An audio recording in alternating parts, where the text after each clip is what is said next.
প্রিয় সুধী, আমাদের আজকে নতুন আয়োজন ঢাকা বিশ্ববিদ্যালয়ের 100 বছর পূর্তিতে আমাদের সনাতিথির আনন্দ আড্ডা শতাব্দী খেয়া পর্ব 1। প্রথমেই দুঃখ প্রকাশ করে নিচ্ছি, একটু যান্ত্রিক ত্রুটির কারণে দেরি হয়ে গেল। আপনারা ক্ষমা সুন্দর দৃষ্টিতে দেখবেন। আমাদের সাথে আজকে থাকবার কথা ছিল রেজিনা ওয়ালি লিনা, নিমাই মণ্ডল এবং ডক্টর সাদাত হোসেন নিপু ভাইয়ের, কিন্তু দুঃখজনক হলেও যান্ত্রিক ত্রুটির কারণে আমরা নিপু ভাইকে রাখতে পারিনি, এজন্য দুঃখ প্রকাশ করছি। যাই হোক, তবে আমাদের সাথে আমাদের শ্রদ্ধেয় লিনা আপা আছে, আমাদের সাথে নিমাইদা আছে। আমরা তাদের কাছ থেকে অনেক অনেক গল্প শুনবো, কবিতা শুনবো ঢাকা বিশ্ববিদ্যালয় সম্বন্ধে। তো যাই হোক, প্রথমেই শুভেচ্ছা বিনিময়ের জন্য চলে যাচ্ছি আমাদের প্রিয় লিনা আপার কাছে। লিনা আপা। আচ্ছা, অন্তর্জালের এই আজকের এই অনুষ্ঠানে আসতে পেরে আমি আনন্দ বোধ করছি। আমি যে বিভাগে পড়তাম ঢাকা বিশ্ববিদ্যালয়ে, সেই বিভাগের অনুজ ভাই নিমাই মণ্ডল, ডক্টর নিমাই মণ্ডলকে আমি দেখতে পাচ্ছি, এবং সঞ্চালক বন্যা, সৌরভ, খুব পরিশ্রম করতে হয়েছে এই সময়টা। তোমাদেরকে দেখলাম অনেকবার করে লিঙ্ক বদলাতে হচ্ছে। নিপু এখনো আমাদের সাথে যুক্ত হতে পারেনি, তাই হয়তো সময় মতো অনুষ্ঠানটি শুরু করা যায়নি। যারা দেখতে এসেছিল সময়টা জেনে 9:30 থেকে সামনে বসেছিল, তারা অনেকেই হয়তো মন খারাপ করে চলে গিয়েছেন, কিংবা ভাবছেন অনুষ্ঠানটা বোধহয় হলো না। তারপরও আমরা অনুষ্ঠানটি করছি। অনুষ্ঠানটির শিরোনাম, আমরা যারা ঢাকা বিশ্ববিদ্যালয়ে পড়াশোনা করবার সুযোগ পেয়েছি তাদের সবার জন্য খুবই আনন্দের। শতবর্ষ পূর্তিতে এই অনুষ্ঠানটি করা হয়েছে। 1921 সালের 1 জুলাই যে বিশ্ববিদ্যালয় যাত্রা শুরু করেছিল, শতবর্ষ পূর্তি করলো। আমরা সেই যারা শুরু করেছিলেন এবং যারা আজ পর্যন্ত আছেন তাদের মাঝখানে আমাদেরও কিছু সময় কেটে গিয়েছে। আমরা এই বিশ্ববিদ্যালয়, সেই গর্বিত বিশ্ববিদ্যালয়ের ছাত্র ছিলাম। এটি আমাদের অহংকার, এটি নিমাই সহ এবং এখানে যারা আছে এবং স্ক্রিনের সামনে যারা আছে তারা সবাই বিশ্বাস করি যে আমরা ঢাকা বিশ্ববিদ্যালয়ে যারা পড়েছি তারা একটি অন্যরকম একটি গৌরব বোধ করি।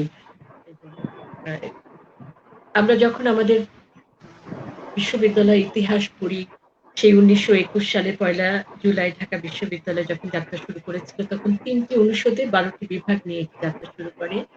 কলা অনুষদে ছিল ইংরেজি, সংস্কৃত, বাংলা, আরবি, ইসলামিক স্টাডিজ, ফার্সি, উর্দু, ইতিহাস, অর্থনীতি, রাষ্ট্রবিজ্ঞান, দর্শন এবং শিক্ষা। বিজ্ঞান অনুষদে ছিল গণিত, পদার্থবিজ্ঞান এবং রসায়ন। আর আইন অনুষদে ছিল আইন বিভাগ। তখনকার পুরনো সচিবালয় এখনকার মেডিকেল কলেজ হাসপাতাল ভবনে স্থান হয়েছিল কলা অনুষদের গ্রন্থাগার এবং মুসলিম ছাত্রাবাসের। আমরা এখানে, আমি আর নিমাই আছি, আমরা কলা অনুষদের এবং গর্বিত বাংলা বিভাগের ছাত্রছাত্রী। তো আমি অভিনন্দন জানাচ্ছি আয়োজকদের এরকম সুন্দর একটি বিষয় নিয়ে ধন্যবাদ। ধন্যবাদ লিনা আপা, ভালোবাসা নেবেন। আমরা চলে যাচ্ছি আমাদের প্রিয় নিমাইদার কাছে। নিমাইদা, আজকের এই আয়োজনে আপনার শুভেচ্ছা বিনিময় করুন।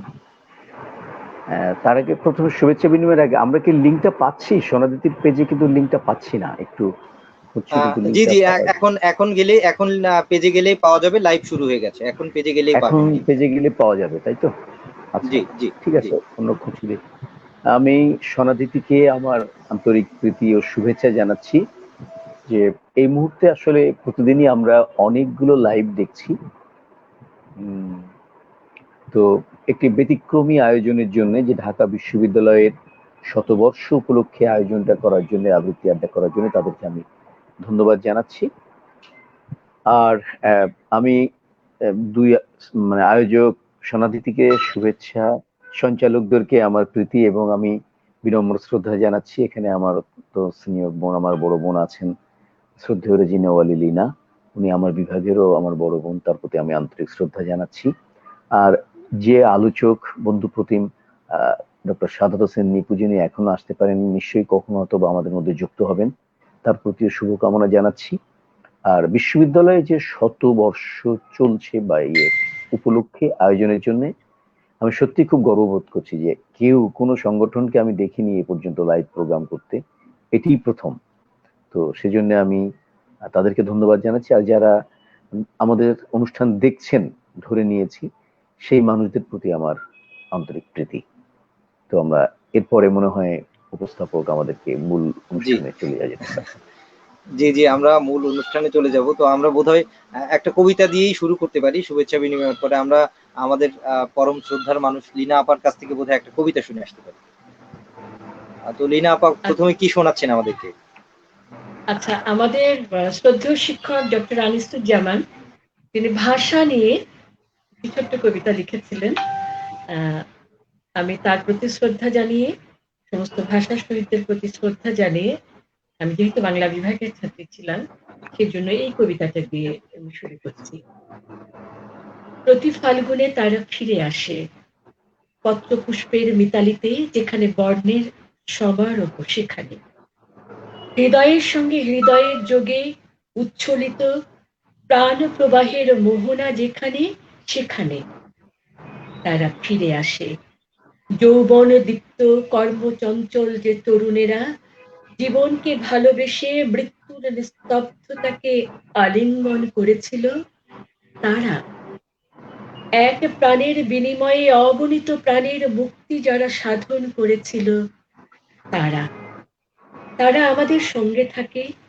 কচি পায়ে সবুজ ঘাসের শিশির মারিয়ে যে চলে, হাতের রক্ত গোলাপটি পতাকার মতো উঁচু করে ধরে, তার সঙ্গে প্রায় দৃষ্টিহীন যে বৃদ্ধ মিনারের শিখগুলিতে আপন পাঁজরের ছায়া দেখতে পায়, তার সঙ্গে যে বাধ্য বালকটি হঠাৎ এই জনসমুদ্রে তরঙ্গ হয়ে ওঠে, তার সঙ্গে প্রতি ফাল্গুনে তারা আসে, তারা জাগে, তারা জাগায়, তারা ভাষা দেয়, তারা ভাষা চায়।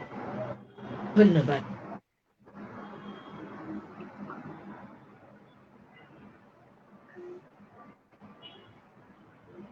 বন্যা, আমি পড়া খুব শেষ চমৎকার করলাম। পড়লেন লীনা আপা। হ্যাঁ, চমৎকার ছিল। বন্যা আপার মাইক বোধহয় মিউট, কথা বলছেন। হ্যাঁ, না ঠিক আছে, আমার মাইক আচ্ছা, মিউট ছিল। আমি বলছিলাম যে ধন্যবাদ লীনা আপা, অসাধারণ আবৃত্তি শুনলাম। আর আমাদের সাথে আজকে যারা রয়েছেন তারা খুবই গুণীজন, এবং আমরা আজকে একটি গুণীজনদের নিয়ে বিশেষ আয়োজন শুরু করেছি, যেটি হচ্ছে ঢাকা ইউনিভার্সিটির শতবর্ষে শতাব্দী খেয়া। আমাদের নতুন আয়োজনের আজকে প্রথম পর্ব, যদিও আমরা খুবই দুঃখিত যে আমরা সময়ের থেকে একটু পিছিয়ে আছি। সেটা বৈজ্ঞানিক কারণেই, আমাদের নিজস্ব কোনো কারণে নয়। তো যাই হোক, আরেকজন আমাদের বিশেষ অতিথি আমাদের যে ছিলেন, আরেকজন অতিথি, তাকে আমরা নিতেই পারছি না, এখনো নিতে পারিনি। হয়তো কোনো এক সময় তিনি ঢুকে যাবেন, এটাই আমরা আশা করছি। তো আমরা এবারে লীনা আপার কাছে আবারও ফিরবো। আমরা এবার নিমাইদের কাছে যাচ্ছি, ডক্টর নিমাই মণ্ডল। আমি আমার আজকে যে আবৃত্তি প্রথমে শুরু করতে চাই বঙ্গবন্ধুর উপরে নিবেদিত একটি কবিতা দিয়ে। আগস্ট মাস জাতির জনক বঙ্গবন্ধু পরিবারকে মুছে দেওয়ার অপচেষ্টার একটি মাস। তো আমি জাতির জনককে শ্রদ্ধা জানিয়ে গতকাল একটি কবিতা হঠাৎ পেয়ে আমার খুব ভালো লেগেছে, একেবারেই নতুন কবিতা, কিন্তু আমাকে ছুঁয়েছে। পড়ার সময় আমার মনে হলো গায়ের রোমকূপ দাঁড়িয়ে গেছে। তো সেরকম একটি কবিতা আমি পড়ছি।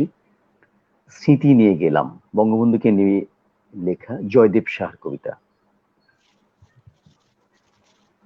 32 নম্বরে যাব, 30 বছর পর দেশে এসেছি। 32 নম্বরে যাব, রিকশায় চেপে বসলাম, চেনা শহরটা কেমন যেন অচেনা মনে হচ্ছে। পরিবর্তনগুলো খুব খেয়াল করে দেখছি। লেকের ধার দিয়ে ছুটে চলেছে রিকশা। চলে এলাম আমার কাঙ্ক্ষিত ধানমন্ডি 32 নম্বরে। ভাড়া কত? স্যার, ভাড়া লাগবে না। ভাড়া লাগবে না কেন? যারা আমার পিতার কাছে আসে, আমি তাদের কাছে ভাড়া নিতে পারি না। এটা আমার পিতার বাড়ি। আমি যা শুনলাম, আমার শরীর কেঁপে উঠল। আমি কথা বলতে পারলাম না, স্তব্ধ হয়ে তাকিয়ে থাকলাম তার চোখে। বয়স 50 হতে পারে। মনে মনে তাকে স্যালুট করলাম। আমার চোখ এখন 32-এর ভিতরে, সিঁড়ি বেয়ে নিচে নেমে যাচ্ছে, যেখানে আমার পিতা রক্তাক্ত হয়ে পড়েছিল। পিতার পাঞ্জাবি, পিতার লুঙ্গি, পিতার জুতা, চশমা, মানি ব্যাগ, সিগারেটের পাইপ, সবই আছে, সবই আছে, শুধু পিতা নেই। 32 নম্বর থেকে আবার বেরিয়ে এসে রিক্সা চালকের সন্ধানে এলাম। ওর নাম বিজয়, তার বাবা একজন মুক্তিযোদ্ধা। 75-এ জাতির পিতাকে হত্যা করার পর তার বাবা বাকরুদ্ধ হয়ে যায়, তারপর নিথর দেহ। আর কতদিন পর প্রবাসে ফিরে যাব, বুকের ভিতরটা রক্তক্ষরণ হচ্ছে। দেশ, পিতা, বিজয়। পিতার সাথে বিজয়ের স্মৃতি নিয়ে গেলাম। বিজয় একজন রিক্সা চালক, একজন মুক্তিযোদ্ধার সন্তান। বাহ, প্রথম একটি কবিতা করলাম, এরপরে কি আর এখন করবো না লীনা আপার কাছে যাবে? আচ্ছা, আমরা আবারও ফিরবো নিমাইদার কাছে। অসাধারণ ছিল দাদা কবিতা, চমৎকার। আর জাতির পিতাকে দিয়ে কবিতা, সত্যি তাই, আমাদের সকলেরই পিতা। তো আমরা ফিরবো, আমরা এখন লীনা আপার কাছে যাব। প্রথমে কবিতার থেকেও লীনা আপার কাছে একটু জানতে চাবো ছোট করে, যে লীনা আপা, আপনারা তো ঢাকা ইউনিভার্সিটির ছাত্র, এবং আমরা ছোটবেলা থেকেই দেখি যে ঢাকা ইউনিভার্সিটির দিকে আমরা তাকিয়ে থাকি সবসময়, যে আমাদের আন্দোলন সংগ্রাম এটা দেখতাম আর কি, আমাদের অভিভাবকদের তাকিয়ে থাকতো। কারণ আমরা কিন্তু বঙ্গবন্ধু পরবর্তী প্রজন্ম, অতএব আমরা ওই সময়টায় তাকে পাইনি, বা আমরা তখন ঢাকা ইউনিভার্সিটি কেন্দ্রিক এই আন্দোলনগুলো হতো। এবং আমাদের, আপনারা যখন পড়তেন তখনই আবৃত্তিও একটা সোনালী অধ্যায় আর কি, তখনই সাংগঠনিক চর্চাটাও শুরু হয় বা সাংগঠনিক আন্দোলন শুরু হয়। আপনার সময় ঢাকা ইউনিভার্সিটি, এটা একটু ছোট করে যদি আমাদের বলতেন লীনা আপা। আসলে আমরা এরশাদ বিরোধী আন্দোলনের পুরো সময়টা ঢাকা বিশ্ববিদ্যালয়ে কাটিয়েছি। একটা সেশন জট ছিল, একটা সেশন জট। স্কুলে মানুষ যত সময় কাটায়, আমরা ঠিক ততটা সময় বিশ্ববিদ্যালয়ে কাটিয়েছিলাম। উত্তাল আন্দোলনের মধ্যে ছিল বিশ্ববিদ্যালয়ের সমস্ত ছাত্রছাত্রী, এবং বোঝা যায় যে 90-এর যে গণ অভ্যুত্থান, সেটি কিন্তু আমরা প্রত্যক্ষ করেছি ঢাকা বিশ্ববিদ্যালয়ে থাকাকালীন। আর আমি যেহেতু বাংলা বিভাগে পড়তাম, আমাদের বাংলা বিভাগের তো একটু আলাদা ভূমিকা থাকেই। তবে আমাদের আরেকটি, যেহেতু খুব অল্প পরিসরে বলতে হবে, সেখানে আমি বলবো যে ঢাকা বিশ্ববিদ্যালয় সাংস্কৃতিক দলের সংস্কৃতিকে সঙ্গে নিয়ে যে আন্দোলনের যাত্রা শুরু হয়েছিল, আমরা প্রত্যেকেই ওই সময় প্রত্যেকেই সেই ছাত্র দলে ছিলাম। ঢাকা বিশ্ববিদ্যালয়ের সাংস্কৃতিক দলের আবৃত্তি বিভাগে আমি 83 সালে ঢাকা বিশ্ববিদ্যালয়ে ভর্তি হই। তো সেই থেকে আমাদের আন্দোলন পর্যন্ত পুরো সময়টা যা যা ঘটেছে, তার প্রত্যক্ষ এবং পরোক্ষ সাক্ষী হিসেবে এটি বুঝি যে মুক্তিযুদ্ধ দেখিনি, কিন্তু গণ অভ্যুত্থানের আরেকটি গণ অভ্যুত্থানের অধ্যায়কে আমরা প্রত্যক্ষ করেছি, যার ফলে বাংলাদেশে আবার গণতান্ত্রিক অবস্থা ফেরত এসেছিল। আর যেটা বলবো, ঢাকা বিশ্ববিদ্যালয় সাংস্কৃতিক দলটি পরিচালনা করতেন লিয়াকত আলী লাকী ভাই। তার দূরদৃষ্টি সম্পন্ন চিন্তা ভাবনা, এবং এর ফলে ঢাকা বিশ্ববিদ্যালয়ের সমস্ত কর্মকাণ্ডের ভেতরে সাংস্কৃতিক যে একটা বলয় তৈরি হয়েছিল, যেটি প্রতিবাদের ভাষা হয়ে উঠেছিল, এবং সেটি নানা অনুষ্ঠানের মধ্য দিয়ে পথনাটক এবং অন্যান্য আবৃত্তি, গণসঙ্গীত এসবের ভেতর দিয়ে চলছিল। এমনকি সম্মিলিত সাংস্কৃতিক জোট, কবিতা পরিষদ, এরকম আমরা গড়ে উঠতে দেখি, এবং বাংলাদেশ আবৃত্তি সমন্বয় পরিষদের জন্ম হয়, সাংগঠনিক আবৃত্তি চর্চা শুরু হয়। ঢাকা বিশ্ববিদ্যালয়ের টিএসসিকে ঘিরে সংগঠনগুলো যাত্রা শুরু করে। আমি একটি সংগঠনের প্রশিক্ষণ নেওয়ার সুযোগ পেয়েছিলাম, কথা আবৃত্তি চর্চা কেন্দ্র, যেটির প্রধান ছিলেন ভাস্কর বন্দ্যোপাধ্যায়। বাংলাদেশ আবৃত্তি সমন্বয় পরিষদ যখন যুক্ত হয়, তখন এর দলের সংখ্যা খুবই কম ছিল, কিন্তু ক্রমান্বয়ে এখন বর্তমানে সেটি প্রায় 400-র কাছাকাছি। তো তার যাত্রা শুরু হয়েছিল একটি গণতান্ত্রিক আন্দোলনের মধ্য দিয়ে, সাংস্কৃতিক বলয় থেকে, কারণ আমাদের মুক্তিযুদ্ধের পেছনেও সাংস্কৃতিক শক্তির একটা ধারাবাহিকতা আমরা লক্ষ্য করি। ঢাকা বিশ্ববিদ্যালয়ের সেই ধারাবাহিকতার সঙ্গে যারা যুক্ত ছিল তারা এখনো সেই ধারাবাহিকতাটা রক্ষা করে চলছে বলে বিশ্বাস করি। তবে আমি এই মুহূর্তে, যেহেতু আমাদের শতবর্ষ চলছে, আমাদের মুজিব বর্ষ চলছে, বঙ্গবন্ধু শেখ মুজিবুর রহমানের জন্ম শতবর্ষ চলছে, পাশাপাশি আমরা অহংকার করতে পারি আমাদের ঢাকা বিশ্ববিদ্যালয়ের একজন প্রাক্তন ছাত্র ছিলেন বঙ্গবন্ধু শেখ মুজিবুর রহমান। আমি আমাদের বর্তমান প্রধানমন্ত্রী শেখ হাসিনা তার কন্যা, তিনি তার বাবাকে লিখেছিলেন শেখ মুজিব আমার পিতা। 13 আগস্ট 1991 লেখা একটি লেখা থেকে আমি বঙ্গবন্ধু সেই অংশটুকু, তিনি যখন ঢাকা বিশ্ববিদ্যালয়ে ভর্তি হয়েছিলেন সেই সময়কার তার পরিস্থিতির একটু বর্ণনা করছি। আর আমাদের সমসাময়িক পরিস্থিতি তোমরা জানতে পারবে যে কোনো সময়, যে কোনো মুহূর্তে এটা জেনে নেওয়া যাবে, কিন্তু এই সময়টাকে আসলে জানা দরকার, কারণ সবচেয়ে গৌরবময় অধ্যায় হলো এই সময়। পাকিস্তান সৃষ্টির পর তিনি ঢাকা বিশ্ববিদ্যালয়ে আইন বিভাগে ভর্তি হন। যার কথা বলছি তিনি বঙ্গবন্ধু শেখ মুজিবুর রহমান। এখানে লেখা আছে, পাকিস্তান সৃষ্টির পর তিনি ঢাকা বিশ্ববিদ্যালয়ে আইন বিভাগে ভর্তি হন। তখন তিনি তৃতীয় ও চতুর্থ শ্রেণীর কর্মচারীদের আন্দোলনের সমর্থন দেন ও সক্রিয় অংশগ্রহণ করেন। সচিবালয়ের সামনে অবস্থান ধর্মঘট করতে গিয়ে গ্রেপ্তার হন। অল্প কয়েকদিন পর মুক্তি পান। এই সময় পাকিস্তানের সংবিধান রচনা করার কথা ঘোষণা দেন মোহাম্মদ আলী জিন্নাহ এবং উর্দুকে রাষ্ট্রভাষা হিসেবে ঘোষণা দিলে তদানীন্তন পূর্ব পাকিস্তানের প্রতিটি বাঙালি প্রতিবাদী হয়ে ওঠে। ছাত্র সমাজ এই আন্দোলনে সক্রিয় অংশগ্রহণ করে। এই আন্দোলনে 1949 সালে আমার আব্বা গ্রেপ্তার হন। আমি তখন, আমার ছোট ভাই কামাল কেবল জন্মগ্রহণ করেছে। আব্বা ওকে দেখার সুযোগ পাননি। একটানা 1952 সাল পর্যন্ত তিনি বন্দী ছিলেন। সেই সময় আমাদের দুই ভাই বোনকে নিয়ে আমার মা দাদা দাদির কাছেই থাকতেন। একবার একটা মামলা উপলক্ষে আব্বাকে গঞ্জে নিয়ে যাওয়া হয়। কামাল তখন অল্প অল্প কথা বলতে শিখেছে, কিন্তু আব্বাকে কখনো দেখেনি, চেনেও না। আমি যখন বারবার আব্বার কাছে ছুটে যাচ্ছি, আব্বা আব্বা বলে ডাকছি, ও শুধু অবাক হয়ে তাকিয়ে দেখছে। গোপালগঞ্জ থানার একটি বড় পুকুর আছে, যার পাশে বড় খোলা মাঠ। ওই মাঠে আমরা দুই ভাই বোন খেলা করতাম ও ফড়িং ধরার জন্য ছুটে বেড়াতাম। আর মাঝে মাঝে আব্বার কাছে ছুটে আসতাম। অনেক ফুল পাতা কুড়িয়ে এনে থানার বারান্দায় কামালকে নিয়ে খেলতে বসেছি। ও হঠাৎ আমাকে জিজ্ঞাসা করলো, হাসু আপা, তোমার আব্বাকে একটু আব্বা বলি। কামালের সেই কথা আজ যখন মনে পড়ে, আমি তখন চোখে পানি রাখতে পারি না। আজও নেই, আমাদের আব্বা বলে ডাকারও কেউ নেই। ঘাতকের বুলেট শুধু আব্বাকেই ছিনিয়ে নেয়নি, আমার মা কামাল, জামাল, ছোট্ট রাসেলও রেহাই পায়নি।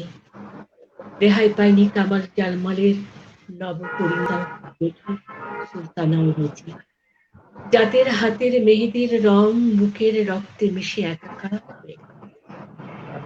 খুনিরা এখানেই শেষ করেনি। আমার একমাত্র চাচা শেখ নাসের, তরুণ নেতা আমার ফুফাতো ভাই শেখ মনি, আমার ছোট্টবেলার খেলার সাথে শেখ মনির অন্তঃসত্ত্বা স্ত্রী আর এই খুনিরা একই সাথে আক্রমণ করেছে আব্দুল রব শ্রেণীয়বাদ, আমার ফুফা, তার 13 বছরের কন্যা বেবি, 10 বছরের ছেলে আর তার জ্যেষ্ঠ পুত্র আবুল হাসনাত আব্দুল্লাহ, 4 বছরের শিশু পুত্র বাবু খুনিদের হাত থেকে কর্নেল যিনি আমার পিতার জীবন রক্ষার জন্য ঘুম থেকে উঠে ছুটে এসেছিলেন, তাকেও কেমন বর্বর নিষ্ঠুরতা! আজও গুলির আঘাত হয়ে আছেন আমাদের। যেদিন কামাল আব্বাকে আব্বা ডাকার অনুমতি চেয়েছিল, আমি সঙ্গে সঙ্গে ওকে আব্বার কাছে নিয়ে যাই। আব্বাকে ওর কথা বলি। আব্বা ওকে কোলে তুলে নিয়ে অনেক আদর করেন। আজ আর তারা কেউ বেঁচে নেই। আর যে বারবার আমার মন আব্বাকে ডাকার জন্য ব্যাকুল হয়ে ওঠে, মায়ের স্নেহ, ভাইদের সান্নিধ্য পাবার জন্য উন্মুখ হয়ে থাকে। কিন্তু শত চিৎকার করলেও তো কাউকে আমি পাবো না। কেউ তো আর সাড়া দিবে না। তাদের জীবন নৃশংসভাবে বুলেট দিয়ে চিরদিনের মতো যে ঘাতকেরা তাদের কি বিচার হবে না?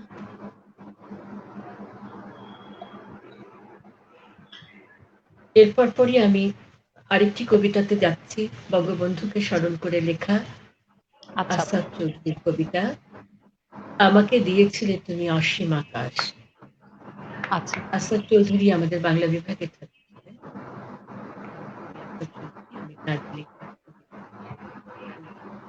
এবং আরেকটু মনে করিয়ে দিই, বঙ্গবন্ধু হত্যার পর 1975 সালের পর যখন আর কথা বলবার সুযোগ ছিল না, তিনি তাদের আবেগ কবিতায় প্রকাশ করেছেন। অন্নদা শঙ্কর কলকাতায় বসে প্রকাশ করেছেন।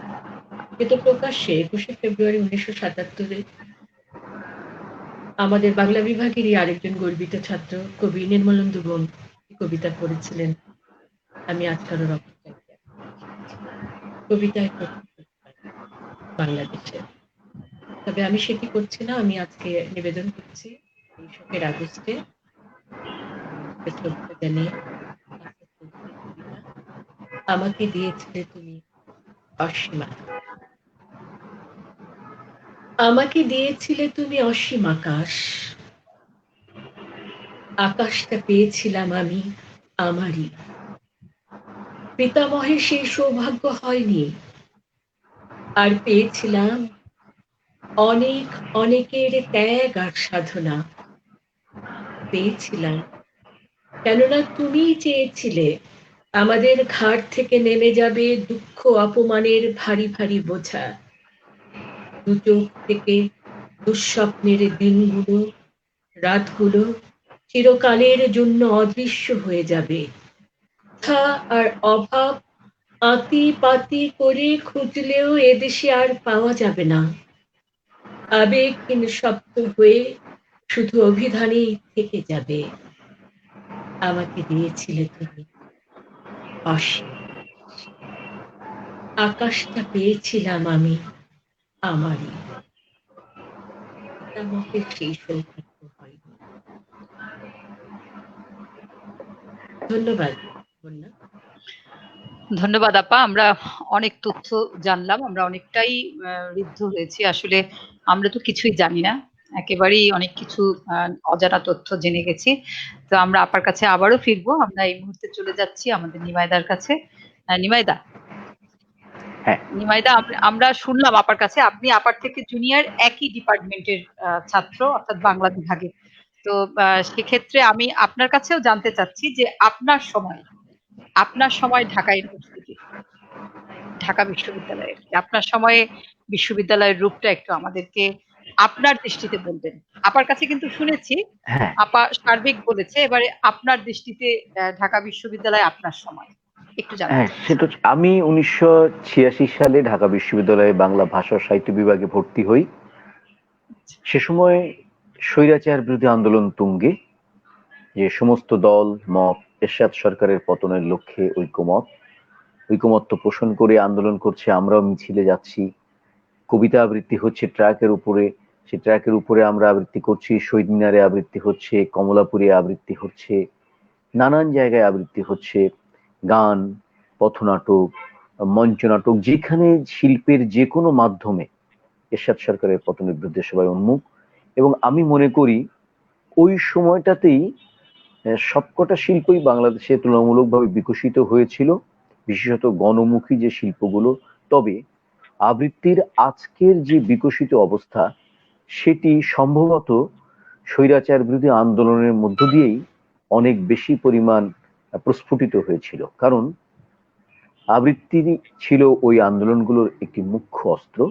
আবৃত্তিকাররাই সব থেকে বেশি ভূমিকা নিয়েছিল, সংখ্যায় বেশি, অনুষ্ঠানে বেশি, কর্মমুখরতায় বেশি। তাদের এই প্রতিবাদ এরশাদ সরকারকে হঠাতে দারুণভাবে সহায়তা করে। আমরা সেই সময় টিএসসির সামনে 21শে ফেব্রুয়ারিতে আমরা আবৃত্তি করতাম, একটা মঞ্চ হতো। সেটা এখন বেশ কয়েক বছর 10-12 একটু বেশি সময় ধরে হয় না। 21শে ফেব্রুয়ারির দিনে সারা রাত ধরে প্রায় ওখানে সেই সন্ধ্যের থেকে 12টা-1টা পর্যন্ত চলতো। বিজয় দিবসে এখন যতগুলো মঞ্চ, তার থেকেও বেশি মঞ্চ তখন তৈরি হতো। তখন শাহবাগে, সোহরাওয়ার্দী উদ্যানের মধ্যে আরো বেশি মঞ্চ তৈরি হয়েছে এবং অনুষ্ঠানের ব্যাপকতা ছিল, সবার মধ্যে একটা সেই রকম একটা স্পিড, গতি নিয়ে সবাই আবৃত্তি করত। এটা আমাকে ছুঁয়ে যেত। সংকলনও বেরিয়েছে অনেক, এরশাদ সরকারের বিরুদ্ধে পোস্টার বেরিয়েছে।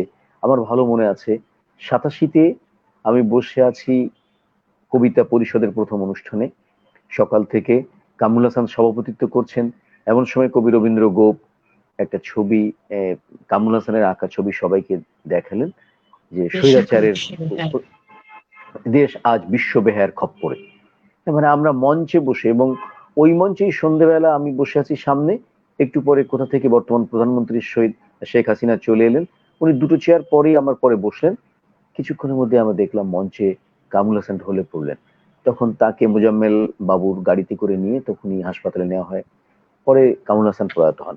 এই যেমন একটা স্মৃতির কথা বললাম, এরকম অসংখ্য স্মৃতি আছে, কিন্তু শুধু স্মৃতিচারণা করলে তো আজকের অনুষ্ঠান চলবে না, কবিতার মধ্যে দিয়ে এগিয়ে যাবে।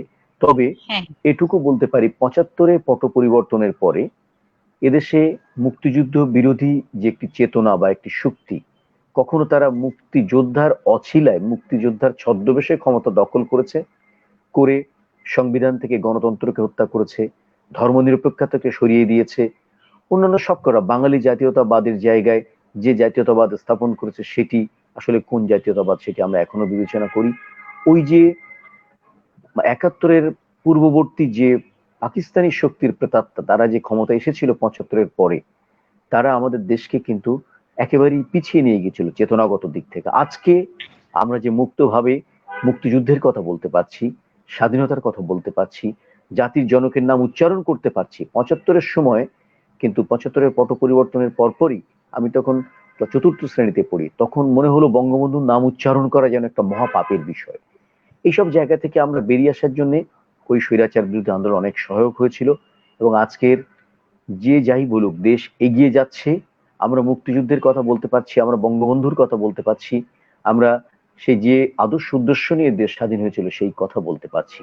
সেজন্য জাতির পিতার প্রতি শ্রদ্ধা জানাচ্ছি, এবং সেই শ্রদ্ধা জানিয়ে আমি আমার দ্বিতীয় পরিবেশনা আরেকটি কবিতা, আসলাম সানি, হেমন্তকালে সেই রাজপুত্তুর, এটি আমি আবৃত্তি করছি, বঙ্গবন্ধুর উপর দ্বিতীয় কবিতা। এরপরে হয়তো অন্য কবিতায় চলে যাব। আসলাম সানি কবি। এসেছিল মাটি থেকে মাঠ ঘাট মারিয়ে, আকাশের দিকে তার 2 হাত বাড়িয়ে, যে স্বপ্ন ঘুমিয়ে সে দেখেছিল একা, সে স্বপ্ন হয় যেন সকলের দেখা। তাই বুঝি শোনালো সেই নতুন এক সুর, সে তো ছিল মুক্তির রাজপুত্তুর। দেখেছিল পাখি আর শুনেছিল গান, শুনেছিল উত্তাল ঢেউ কলতান, শুনেছিল কৃষকের রাখালের গাথা, ছুঁয়েছিল মানুষের 2 চোখের পাতা। বুকে মেঘ জমেছিল, হৃদয়ে দুপুর, রোদেলা দিনের সেই রাজপুত্তুর। মায়ের আঁচল ছেড়ে স্নেহ মায়া ভুলে এসেছিল রাজপথে দুয়ারটা খুলে, খুঁজেছিল আমাদের বিজয়ের তিথি, তুচ্ছ করেছে ভয় মৃত্যুর ভীতি। সে তো ছিল আমাদের স্বপ্ন মুকুর, কালের আরাধ্য সে রাজপুত্তুর। একদা সে পাল তুলে ধরেছিল হাল, আধারের বাঁধ ভেঙে এনেছে সকাল।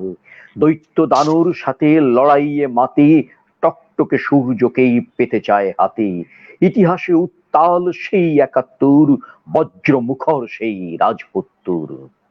অবশেষে মেঘ কেটে আকাশ উজ্জ্বল, দানবের পরাজয়ে খুশি কোলাহল, শোকে দুঃখে আনন্দে নতুন এক দেশ, গানে গানে গানে গানে ছড়ায় আবেশ।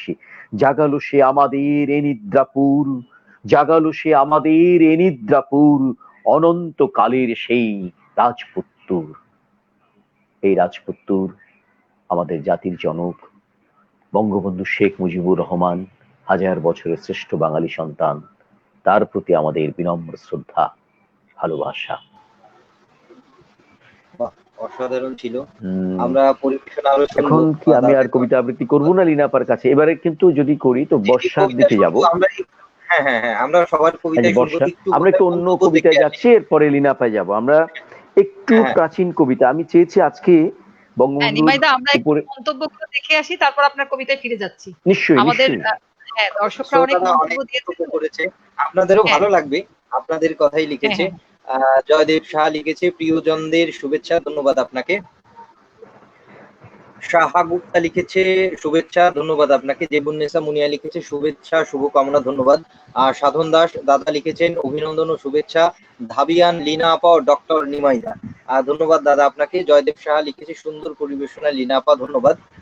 মীরা মন্ডল লিখেছে শুভকামনা, ধন্যবাদ। সাধন দাস দাদা লিখেছে দারুণ পরিবেশনা, দারুণ অনুষ্ঠান, ধন্যবাদ দাদা আপনাকে। জেবুন্নেসা মুনিয়া লিখেছে অপূর্ব পরিবেশনা, ধন্যবাদ। সেলিম দুরানি বিশ্বাস ওপার বাংলা থেকে তিনি লিখছেন শুভেচ্ছা প্রিয় আবৃত্তি শিল্পী ও গবেষক নিমাইদা এবং শিল্পী লিনা দিদিকে।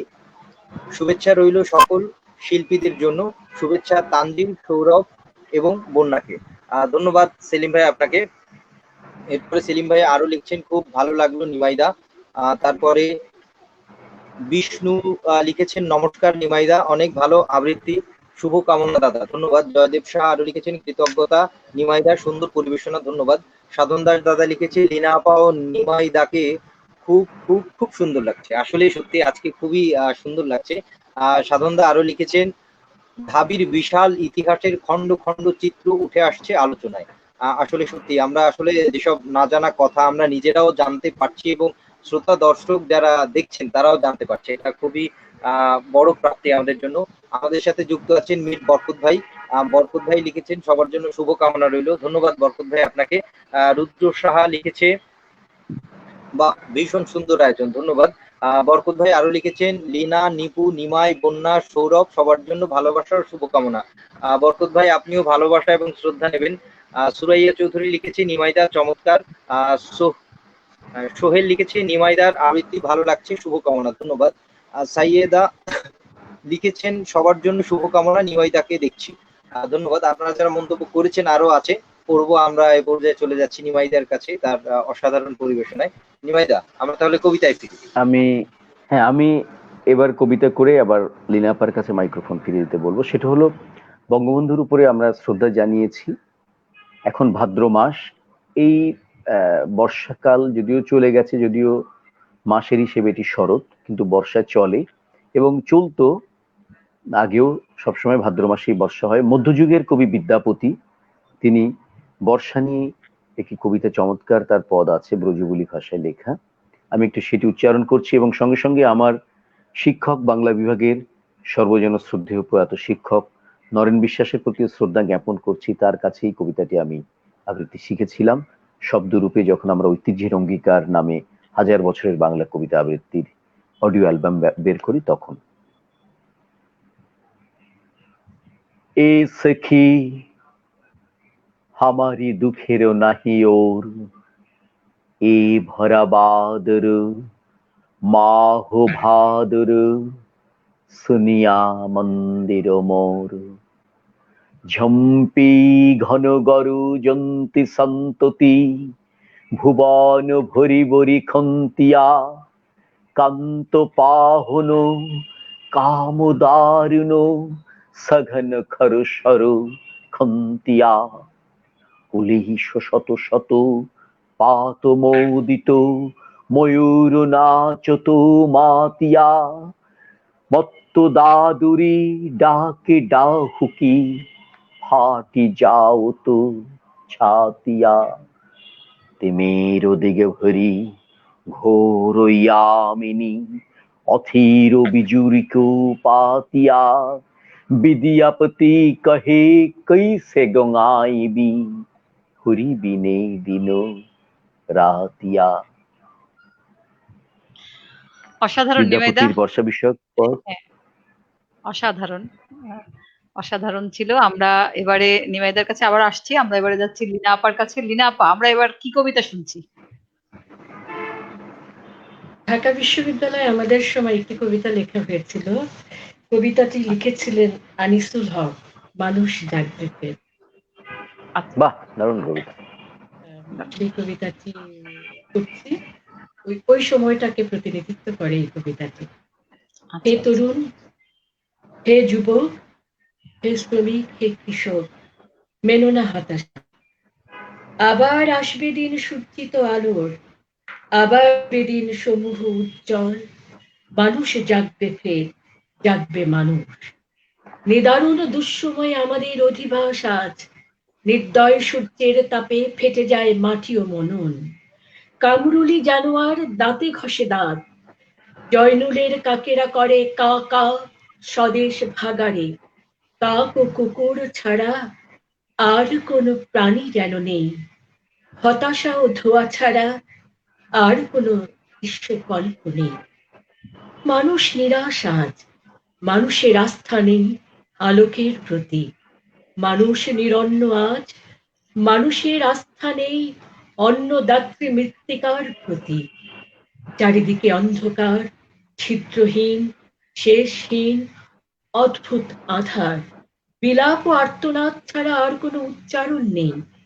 আপোষ ও বেইমানি ছাড়া কোনো রাজনীতি নেই। উৎকচ ও দুর্নীতি ছাড়া কোনো কারবার নেই। সামরিক উর্দি ছাড়া আর কোনো ভগবান নেই। মানুষ কি ঘুমিয়ে সব বেঘরে অঘরে যেন অনন্ত শয়নে? তথাপি হে সাথী, হে কৃষক, ক্ষেতের মজুর, ছাত্র বন্ধু, শ্রমজীবী মৌলিক মানুষ, হে কামার, হে কুমোর, গেলে তাঁতি মাঝি মাল্লা কুলি, একবার প্রাণ খুলে কান পেতে ধরো, একবার অন্তর্দৃষ্টি মেলে ধরো, দেখো শুনতে পাও কিনা বাজে সেই অগ্নিমীনা। নয় কোনো মায়াবী আহ্বান, নয় কোনো অলৌকিক দেবদূত বাণী। মানুষের কণ্ঠ থেকে বজ্র উঠে আসে, মানুষের কণ্ঠ থেকে অগ্নি উঠে আসে। আবার মিনতি করি, কান পেতে শোনো, শোনা যায় জাগরণী আজান অভয়। জয় বাংলা, বাংলার জয়। দারুণ দুঃখের দিন আজ, দারুণ হতাশী রাত আজ। একদিকে স্বজনের লাশ নিয়ে কেঁদে মরে গরিষ্ঠ মানুষ, অন্যদিকে দাঁত ঘষে সাম্রাজ্যবাদের প্রহরীরা। মুমূর্ষ পুঁজিবাদের শেষ রক্ষা হয়, পোষ্য ভৃত্যগণ হেলমেট পরিধান করে কেড়ে নেয় মানুষের জন্ম অধিকার। অথচ মিছিল নেই, মানুষের জাগ্রত মিছিল নেই, ব্যারিকেড কোনো। তথাপি সারথি, প্রিয় হে তরুণ, তথাপি বাঙালি ভাই হে যুবক, একবার ইতিহাস থেকে পাঠ করে দেখো সেই অমিত ভাই, সেই যে ৭ই মার্চ, আর সেই কণ্ঠ মানবিক। এবারের সংগ্রাম স্বাধীনতার সংগ্রাম। মানুষের জাগরণে অবিশ্বাস করো না মানুষ, মানুষের উদয়নে আস্থাহীন হইও না বন্ধু, মানুষের উদ্বোধনে অবিশ্বাসী হইও না মানুষ, মানুষের উজ্জীবনে আস্থাহীন হইও না সারথি। মানুষ জাগবে ফের, মানুষ কি জাগে নাই অন্ধকার তারানিয়া সূর্যের মতন? মানুষ কি জাগে নাই তুফানের প্রচন্ড গতিতে? জীবন কি জাগে নাই বারণের আবরণ ভেঙে? জীবন কি জাগে নাই বারুদের বিস্ফোরণে ঠেলে? মানুষ জাগ্রত হয় মানুষের ডাকে, মানুষকে জাগিয়ে দেয় স্বপ্ন দেখা রাজদূত নয়, মায়াবী জাদুর কাঠি তাও নয়। মানুষ জাগ্রত হয় সময়ের হাঁকে, নদী প্রবাহিত হয় তার দুই তীরে সবখানে, গড়ে না বন্দর, বন্দর হয় কোনো এক বাঁকে। সময় এখন কালো, মানুষ ঘুমিয়ে সব, চারদিকে নিশাচর পশু। তার মানে এই নয় কোনোদিন জাগবে না কেউ, সমাজের গতি চলে দেয়ালের ঘড়ির মতন, কেবলই সময় হলে ঘন্টা বেজে ওঠে, এখন কেবলই শব্দ, tick tick tick tick tick.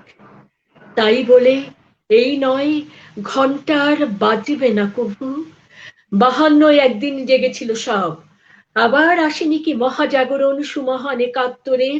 স্বর্গ থেকে নয়, মানুষের মাঝ থেকে মানবিক কণ্ঠ কি হে গর্জে ওঠে নাই এবারের সংগ্রাম, স্বাধীনতার সংগ্রাম। মানুষের জাগরণ অপূর্ব বিশাল, সব কিছু ভেঙে ভেঙে সাজায় নিজস্ব ঢঙে, ঈশ্বরের ভয় ভীতি নিষেধাজ্ঞা তুচ্ছ হয়ে যায় 1971 তার উজ্জ্বল প্রমাণ। মানুষের জাগরণ অপূর্ব সুন্দর, মুমূর্ষ বিড়াল যেন বাঘ হয়ে যায়। যে জাতি কখনো ইতিহাসে কোনো দূর অতীতেও পররাজ্য করেনি হামলা, সে জাতীয় অস্ত্র তুলে নেয়। কলিমুদ্দিন শেখ মই, অম্পুরে আবাস আমার, বিশ্বাস কি হয় বাহে এই মই যুদ্ধে গেছিলাম, মই তো একলা নাও অনেকেই আসিল সাথত, লাঙল ফেলিয়া বাহে এই হাতে অস্ত্র নিছিলাম, সময় দিয়াছে ডাক, আমার কি সাধ্য বসে থাকিব ঘরত, ঘরের বাহির হয়া ঝাঁপ দিয়ে আকুল গাঙেতে, চোখে মোর এক ছবি, সামনের তীরেতে নতুন জীবন্ত আছে এক, সোনার খাঁচায় নয় কেমন স্বাধীন এক নতুন জীবন, আকুল বাণীর তোরে ভাসি ভাসি যুদ্ধে চলি যাই, আমার দেশের লাগি কলিম কিষান মই যুদ্ধে চলি যাই, মরণের ভয় ডর ফেলি মই যুদ্ধে চলি যাই, দুমুঠো ভাতের লাগি যুদ্ধে চলি যাই, বুকের ভেতরে মোর জয় বাংলা জ্বালি দেয়, জানি না এ কিসের আগুন।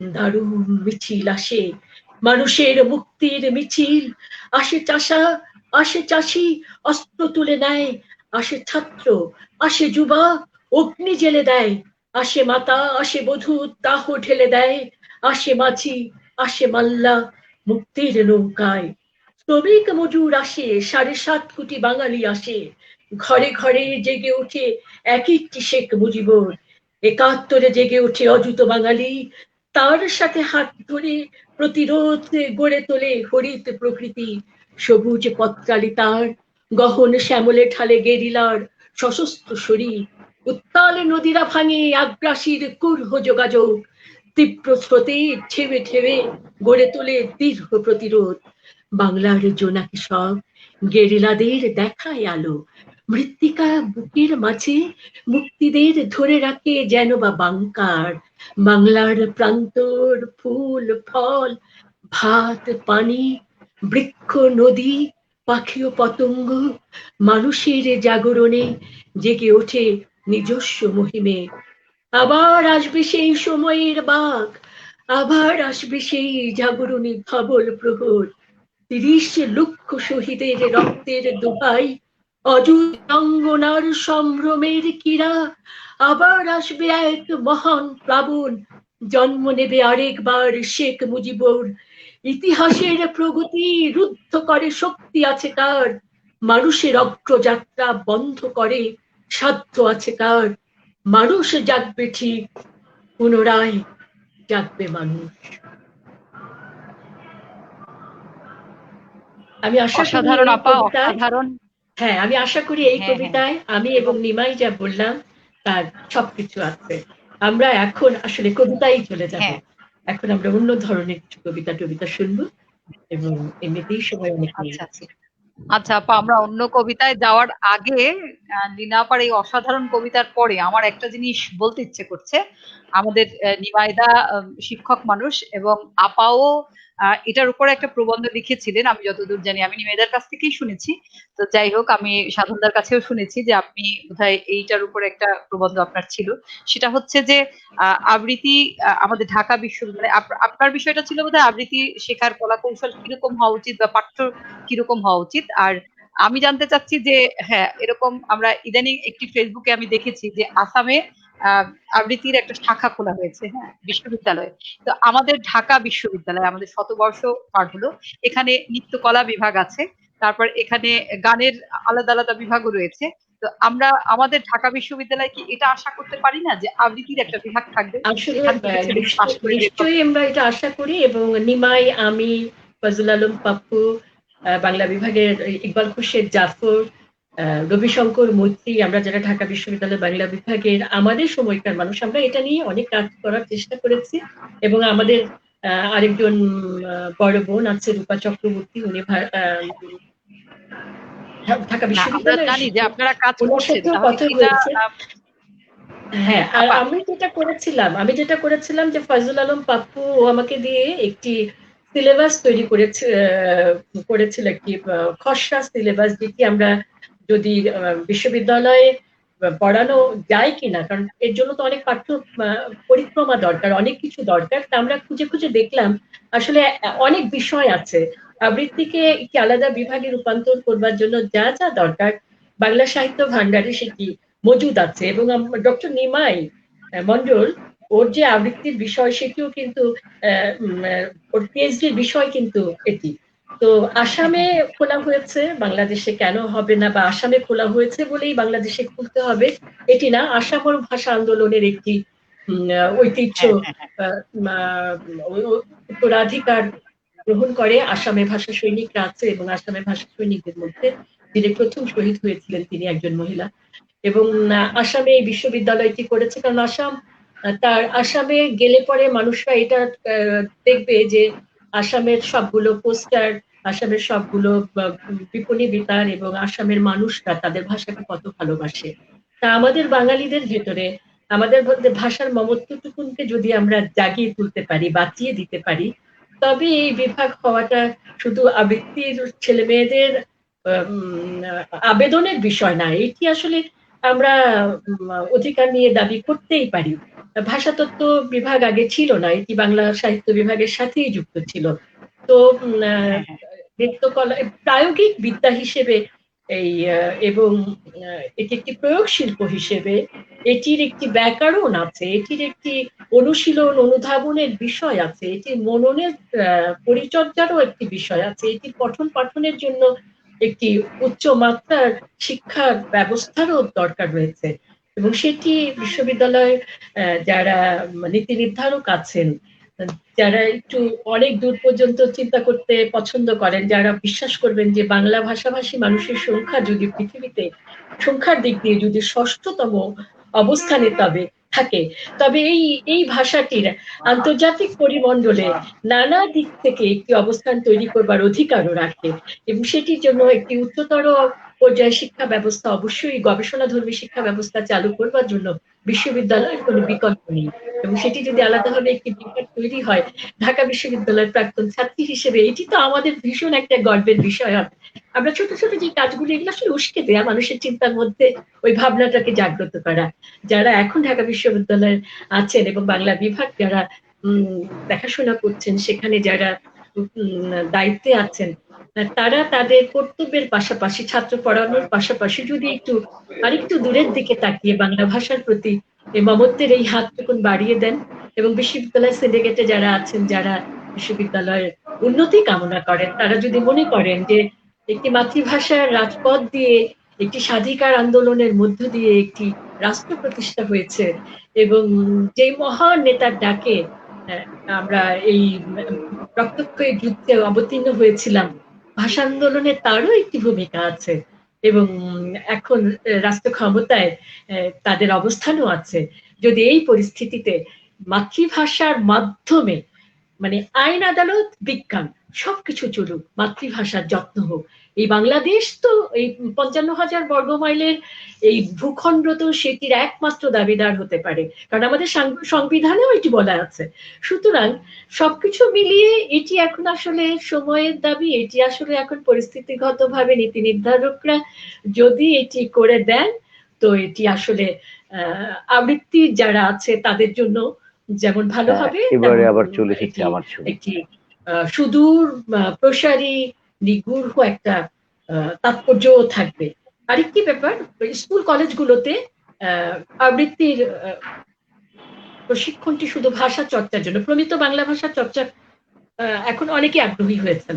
আগে মানুষ আঞ্চলিক ভাষায় কথা বলতে গর্ববোধ করত, পাশাপাশি এখন ওই আঞ্চলিক ভাষার পাশাপাশি এখন প্রমিত বাংলা বলবার জন্য উৎসুক হয়ে উঠেছে। আমরা কর্মশালাগুলোতে দেখি যে অনেক বয়স্ক মানুষরা চলে আসেন, সে একজন ব্যক্তিত্ব সম্পন্ন মানুষ পোশাকে নয়, ভাষায় ব্যক্তিত্ব সম্পন্ন মানুষ হতে চান।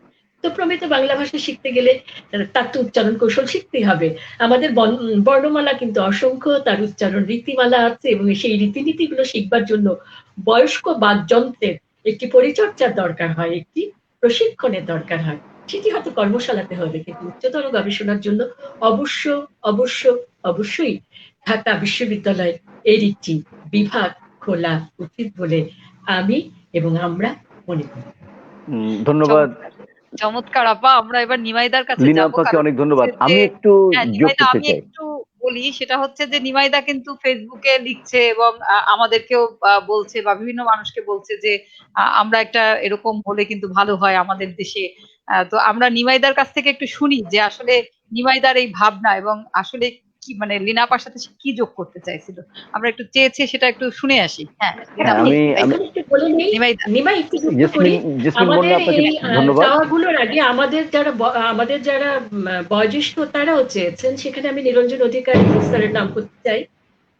আমি আরো অনেকে যারা আছেন, জাহানারা আপা, এরা প্রত্যেকেই ভাষার যে জায়গাটার বিষয়ে তাদের কিন্তু প্রচুর চেষ্টা ছিল। অধ্যাপক নরেন বিশ্বাস স্যার বেঁচে থাকলে হয়তো বা এটি আমাদের কোনো বিষয়ই হতো না, তারই একা মানে তারুণ্যে উদ্যোগে। ওটি হয়তো উদ্ধার হ্যাঁ, হয়ে যেত। হ্যাঁ, নিমাই যুক্ত করেন। নিমাইদা। হ্যাঁ হ্যাঁ, লীনাপা চমৎকার করে বলেছেন। লীনাপা যে প্রসঙ্গগুলো বলেছেন বা যাদের নাম বলেছেন তাদের আমি আর পুনরাবৃত্তি করছি না, তাদেরকে আমি শ্রদ্ধা জানাচ্ছি। আসলেই তারা চেষ্টা করেছেন। আসলে কোনো একটি আন্দোলন তো একজনের চেষ্টায় হয় না, আগে থেকে শুরু হয়, তারপর হয়তো কোনো এক সময় ফলবতী হয়। আমি আমার কিছু যুক্তি আমি একটু উপস্থাপন করি। লীনাপা চমৎকার করে বলেছেন। ওনার সেই প্রবন্ধটি আমার কাছে আছে, যেটি উনি সিলেবাস তৈরি করেছিলেন ফজল আলম পাপ্পুর অনুরোধে, সেটি নিশ্চয়ই আমাদের দরকার হবে। আমি যেটি করলাম যে আমি যখন মাস্টার্স পাশ করার পরে বই লেখার প্রয়োজন হলো, তরুণ লেখক প্রকল্পে আমি অংশগ্রহণ করলাম, তখন আমি দেখলাম আবৃত্তির উপরে তেমন বই খুব কম। আমাদের দেশে মাত্র তখন দুটো বই লেখা হয়েছে। একটা আবৃত্তির উপরে নাসিম ভাই লিখেছেন, আর একটা খসরু ভাই লিখেছেন। আমি তৃতীয় বই লিখলাম আবৃত্তির কলা কৌশল। এরপরে যখন আমি গবেষণার প্রশ্ন আসলো, পিএইচডি গবেষণার অনেক বিষয়ই আমাকে অনেকে ইন্টারেস্টেড করেছিল, কিন্তু আমি চিন্তা করলাম আবৃত্তি নিয়ে কেউ করেনি, সুতরাং আবৃত্তি নিয়ে আমি চেষ্টা করে দেখি। আমি ঢাকা বিশ্ববিদ্যালয়, রবীন্দ্রভারতী বিশ্ববিদ্যালয়, রাজশাহী বিশ্ববিদ্যালয়, জাহাঙ্গীরনগর বিশ্ববিদ্যালয়ে চেষ্টা করেছি, কেউ আমার গাইড হলেন না। তখন আমি কুষ্টিয়া ইসলামিক বিশ্ববিদ্যালয়ের তৎকালীন প্রফেসর ডক্টর শরীফা সালোয়া ডিনা, যিনি এই মুহূর্তে রংপুর বিশ্ববিদ্যালয়ের উপাচার্য, প্রথম মহিলা উপাচার্য সম্ভবত বাংলাদেশের, ডক্টর শরীফা সালোয়া ডিনা, তার অধীনে আবৃত্তি বিষয়ে পিএইচডি করি। বিষয় ছিল বাংলাদেশের আবৃত্তি, শিল্প রূপান্তরের ধারায় আবৃত্তির চর্চা 1947 থেকে 2001। এখন ওটি শুধু বললাম পরিপ্রেক্ষিতের কারণে। আমি পিএইচডি করার পরে চিন্তা করলাম যে আসলে আমি পিএইচডি করেছি, এটি তো আসলে আবৃত্তি নিয়ে আরো উচ্চতর শিক্ষা হওয়া দরকার।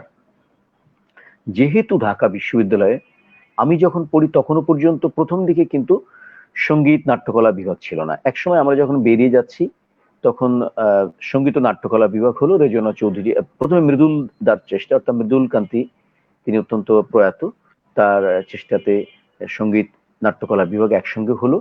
এরপরে আমরা দেখলাম ঢাকা বিশ্ববিদ্যালয় কর্তৃপক্ষ সঙ্গীত এবং নাট্যকলাকে আলাদা করে ফেললেন, দুটো বিভাগ হলো।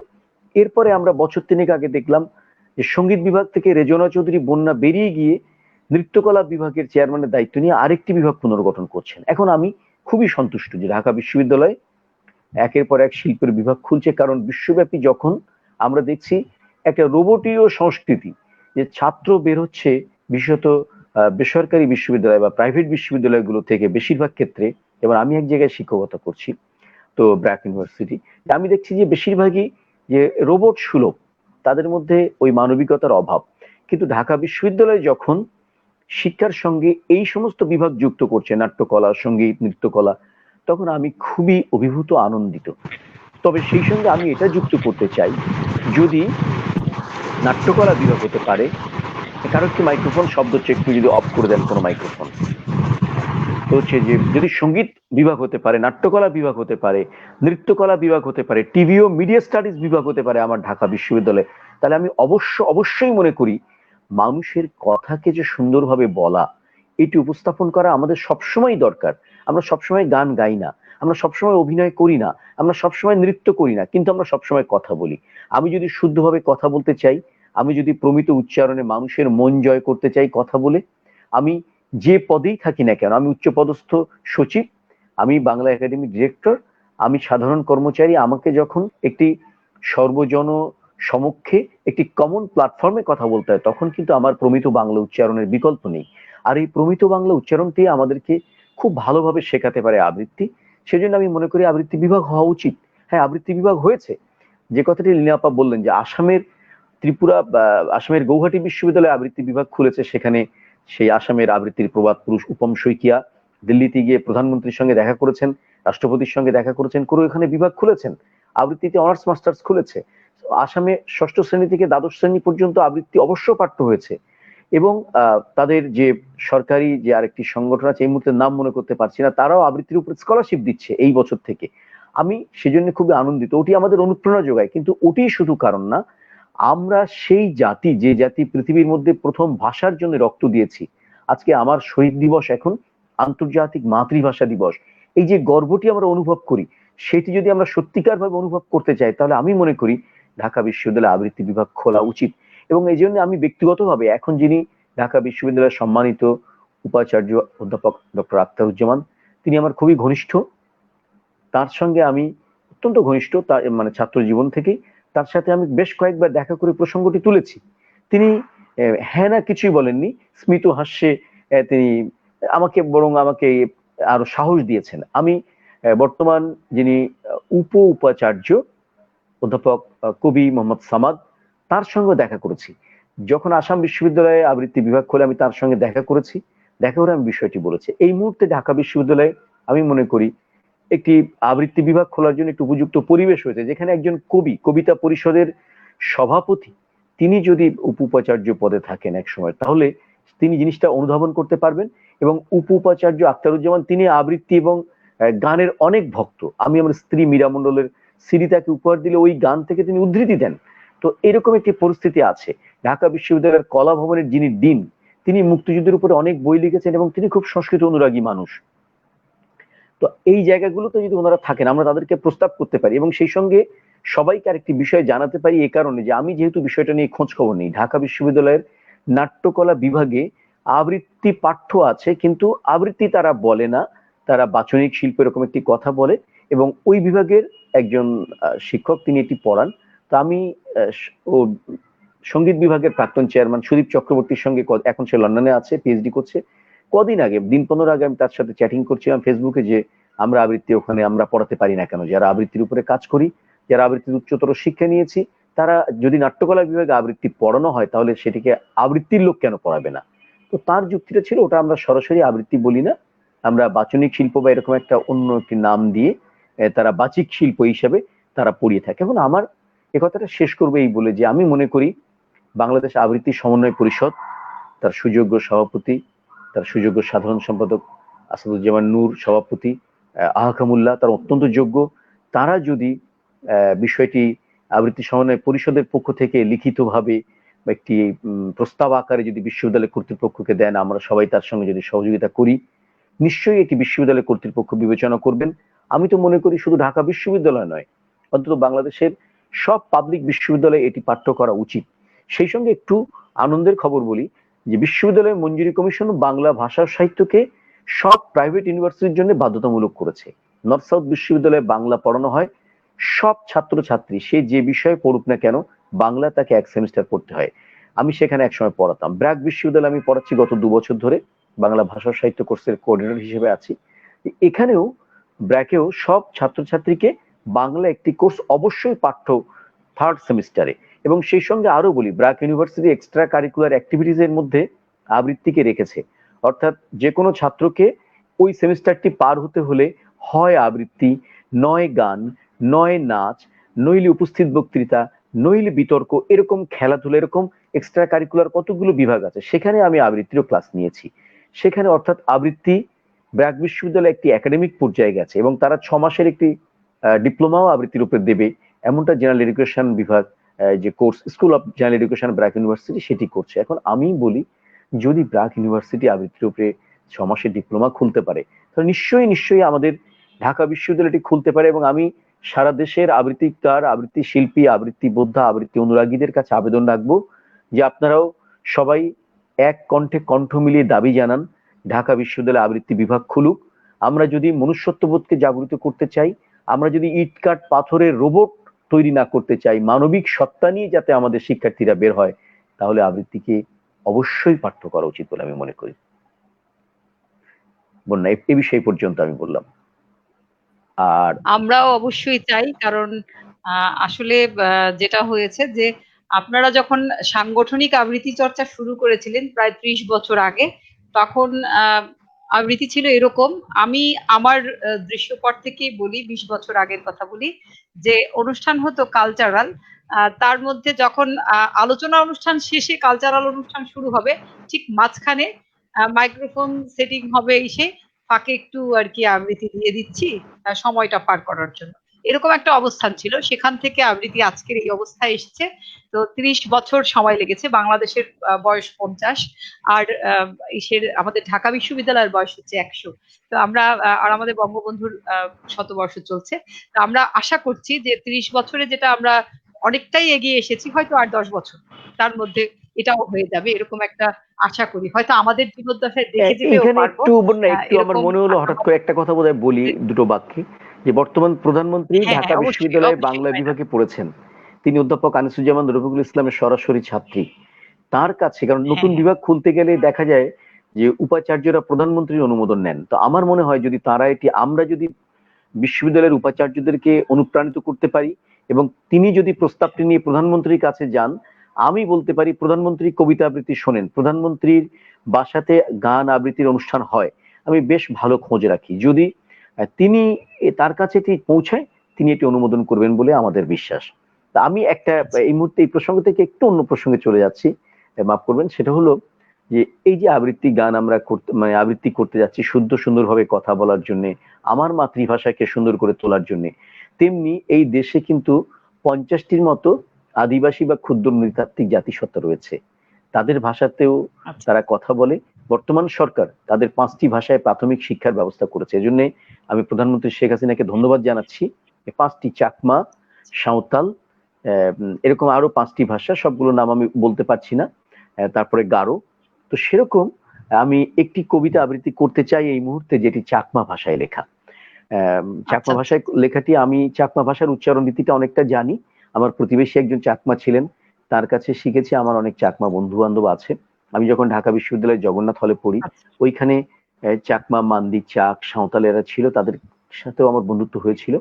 এবং 2009 সালের ফেব্রুয়ারি মাসে, 8ই ফেব্রুয়ারিতে আমরা আওঝর অরক, আমরা বলতে আমার আবৃত্তি দল কজনা আবৃত্তি সংগঠন, তার উদ্যোগে আমার নির্দেশনা এবং গ্রন্থনায় হয়েছিল আওঝর অরক বলে একটি অনুষ্ঠান, যেখানে আরিফিন সিদ্দিক স্যার, তখন নতুন ভিসি হয়েছেন, তিনি প্রধান অতিথি ছিলেন। একটি সেমিনার হয়েছিল আদিবাসী কবিতার বিকাশের সমস্যা সম্ভাবনা, আলোচক ছিলেন অধ্যাপক বিশ্বজিৎ ঘোষ, এই মুহূর্তে রবীন্দ্র বিশ্ববিদ্যালয়ের উপাচার্য, কবি আসাদ চৌধুরী, রফিক আজাদের অনুপস্থিতিতে তিনি ছিলেন। এবং আলোচক ছিলেন চাকমা ভাষার শিশির চাকমা এবং মণিপুরী ভাষার বিখ্যাত কবি একে সেরাম। তো তার পরপরই 15টি আদিবাসী জাতিসত্তা, তারাই তাদের ভাষার কবিতাটি আবৃত্তি করেছিল। চাকমা ভাষার কবিতা পড়েছিল, সান্তাল ভাষার কবিতা পড়েছিল, কিন্তু অনুবাদটি আবৃত্তি করেছিল আমাদের কজনা ছেলে মেয়েরা। সেখান থেকে আমি একটি কবিতা আবৃত্তি করছি। কবিতাটির নাম হচ্ছে জ্বলি না উধিম কীর্তেই, জ্বলে উঠবো না কেন। কবিতা চাকমার, প্রবাসী কবি এখন, তার লেখা। জ্বলে উঠবো না কেন। আমি প্রথমে চাকমা ভাষার কবিতাটি পড়ছি, তারপরে তার অনুবাদটি পড়বো। খুব ছোট্ট কবিতা। এটি আমি মনে করিয়ে দিতে চাই আবৃত্তিকারদের যে এটিও একটি অনালোকিত ক্ষেত্র। এই জায়গাটিতে আমরা আরো এক্সপ্লোর করতে পারলে আমরা অনেক ভালো হবে। এই আদিবাসী কবিতা অনেক সমৃদ্ধ, অনেক বইপত্র বেরিয়েছে, আমিও একটি সম্পাদনার কাজ করছি এখন। জ্বলি না উধিম কীর্তেই, জিয়ান পরাণে কয় সিনে গরিবে, বজুত্তান বানাবে বিরান ভূমি, ঝরান বানাবে মরুভূমি, গাভুর বেলোরে সাজ, সরোজ মিলোরে ভাস। জ্বলি না উধিম কীর্তেই, জিয়ান পরাণে কয় সিয়ান গরিবে, জন্মভূমিত মানুষ বন্দি, মিলেরে কিন্না দাসী বন্দি, পহরে কানা সৃষ্টিরে বানা, অবহেলা অপমানে ক্রোধ, ভিদিরে তুবল্লোর স্রোত, পাথর খুনি খুনি ভাঙে বিঘ্ন, চেতনার সাগরত রণতীক্ষ্ণ, মর পরিপুরি গাই মুই, জ্বলিন উধিম কীর্তেই, জ্বলিন উধিম কীর্তেই। মানে হচ্ছে জ্বলে উঠবো না কেন। তার বাংলা এরকম, তিনি কবি নিজেই করেছেন, রুখে দাঁড়াবো না কেন, যা ইচ্ছা তাই করবে, বসত বিরান ভূমি, নিবিড় অরণ্য মরুভূমি, সকালকে সন্ধ্যা, ফলবতীকে বন্ধা, রুখে দাঁড়াবো না কেন, যা ইচ্ছা তাই করবে, জন্মভূমি পরবাসী, নারীকে কৃতদাসী, দৃষ্টিকে অন্ধ, সৃষ্টিকে বন্ধ, অবহেলা অপমানে ক্রোধ, ধমনীতে তুমুল রক্তের স্রোত, আঘাতে আঘাতে ভাঙে বিঘ্ন, চেতনার সমুদ্র তারুণ্যে তীক্ষ্ণ, আমার সম্পূরক একমাত্র আমি, রুখে দাঁড়াবো না কেন, রুখে দাঁড়াবই। অসাধারণ, একদমই চমৎকার। তো নিমাইদা, আমরা আবার ফিরবো, আমরা এখন লীনা আপার কাছে যাব। আর লীনা আপা, ঘড়ি বলছে যে প্রায় শেষ, অর্থাৎ এটি শেষ পরিবেশনা। তো লীনা আপার শেষ পরিবেশনার পরে আমরা নিমাইদার কাছে ফিরবো শেষ পরিবেশনায়। লীনা আপা, আমরা শেষ কবিতা কোনটি শুনছি? লীনা আপা,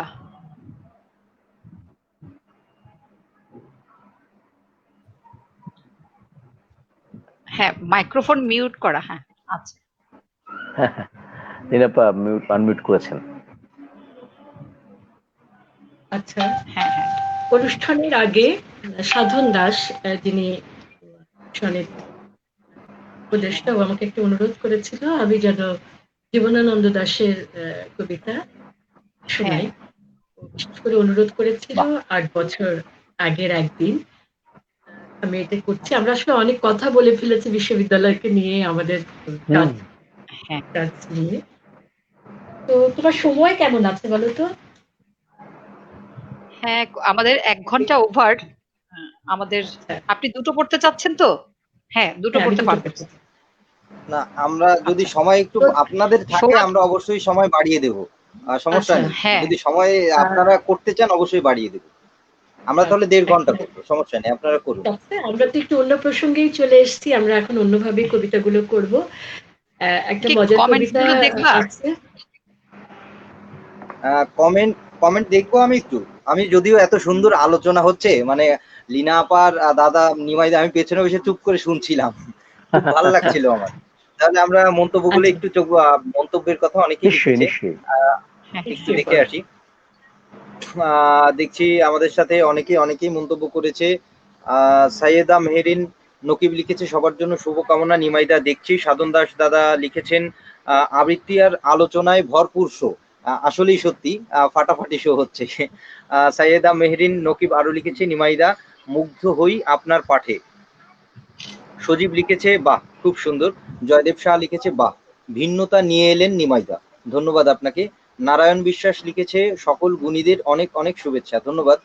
সুবর্ণা আরফিন লিখেছে, আমাদের সুবর্ণা আপা লিখেছেন সব প্রিয় মুখ দেখে খুব ভালো লাগছে, সবার জন্য শুভ কামনা, জয় হোক আবৃত্তি। অবশ্যই জয় হবে আবৃত্তির, ধন্যবাদ সুবর্ণা আপা। সৈয়দ ইকতেদার আলী ভাই লিখেছেন প্রিয় সঞ্চালক সৌরভ ভাই, বন্যা সহ গুণীজন নিপু ভাই, লীনা আপা, নিমাইদা সকলকে শুভেচ্ছা, সবার আবৃত্তি খুব ভালো লাগছে, ধন্যবাদ ইকতেদার ভাই। জয়দেব শাহ আরো লিখেছে লীনা আপা ভালো লাগছে, ধন্যবাদ। আর নাজমা সুলতানা লিখেছে অসাধারণ আবৃত্তি, ধন্যবাদ। জিয়া শাহিন লিখেছে শুভেচ্ছা নিরন্তর সনাধিতির আয়োজক ও অংশগ্রহণকারী গুণীজনদের, ধন্যবাদ আপনাকে। সুরাইয়া চৌধুরী লিখেছে সুন্দর আবৃত্তি লীনা আপা, আরো চলুক, আসলেই আরো চলবার মতোই। শাহানা স্মৃতি লিখেছে খুবই ভালো লাগলো আবৃত্তি, ধন্যবাদ। সুরাইয়া চৌধুরী লিখেছে সমৃদ্ধ আলোচনা, ভালো লাগছে, ধন্যবাদ। সেলিম দুরানি বিশ্বাস সেলিম ভাই লিখেছেন 2013 সালে ঢাকায় কথা আবৃত্তির চর্চা কেন্দ্রের একটি মহড়া কক্ষে অনুষ্ঠানের সম্ভবত প্রথম নিমাইদার সঙ্গে আমার সাক্ষাৎ হয়েছিল। খুব ভালো মানুষ দাদা, অগাধ জ্ঞানী ব্যক্তিত্ব, খুব ভালো লাগছে আজকের অনুষ্ঠান। লীনাদির কথাও খুব ভালো লাগছে, শুভেচ্ছা ও নমস্কার নেবেন আপনারা, ধন্যবাদ সেলিম ভাই। সুরাইয়া চৌধুরী আরো লিখেছে আবৃত্তি আরো এগিয়ে যাক এই কামনা করি, ধন্যবাদ। নন্দিতা দাস শাহ লিখেছে অনেক সুন্দর লাগছে নিমাইদা, ধন্যবাদ। আরো মন্তব্য আছে, তো ওদিকে আর যাবো না, আমরা চলে যাচ্ছি লীনা আপার কাছে। আমি প্রথমে আমাদের বাংলা বিভাগের একজন গুণী মানুষ, একজন কবি নির্মলেন্দু গুণ, তার একটি কবিতা, খুব মজার কবিতা, বক্ষচেরা বজ্রের লণ্ঠন। এটার পরপরই আমি জীবনানন্দ দাশের ৮ বছর আগের একদিন দিয়ে আমার পরিবেশনা। আচ্ছা, চলে যাই। বক্ষচেরা বজ্রের লণ্ঠন, নির্মলেন্দু গুণ। আমার নাম আমার মনে আছে, আমার বাবার নামও মনে আছে, আমার ঠাকুরদার নামও আমি জানি, কিন্তু আপনি যদি আমাকে আমার ঠাকুরদার নাম বলতে বলেন, তাহলে আমি বলবো তার আগে আমাকে এক গ্লাস ঠান্ডা জল পান করে দেহে শক্তি সঞ্চয় করে নিয়ে আমি বসবো ভাবতে। ভাববো তিনি যখন ছিলেন মানে নিশ্চয়ই ছিলেন, অবশ্যই ছিলেন। তিনি যখন ছিলেন তখন নিশ্চয়ই তার একটা নামও ছিল। মাছের পর্যন্ত নাম থাকে, পাখির পর্যন্ত নাম থাকে, গাছের পর্যন্ত নাম থাকে, তার ছিল না? আমার মনে হচ্ছে তার একটি খুব চমৎকার নাম ছিল। কোন রমণী হয়তো সেই নাম মনে মনে জপ করতেন।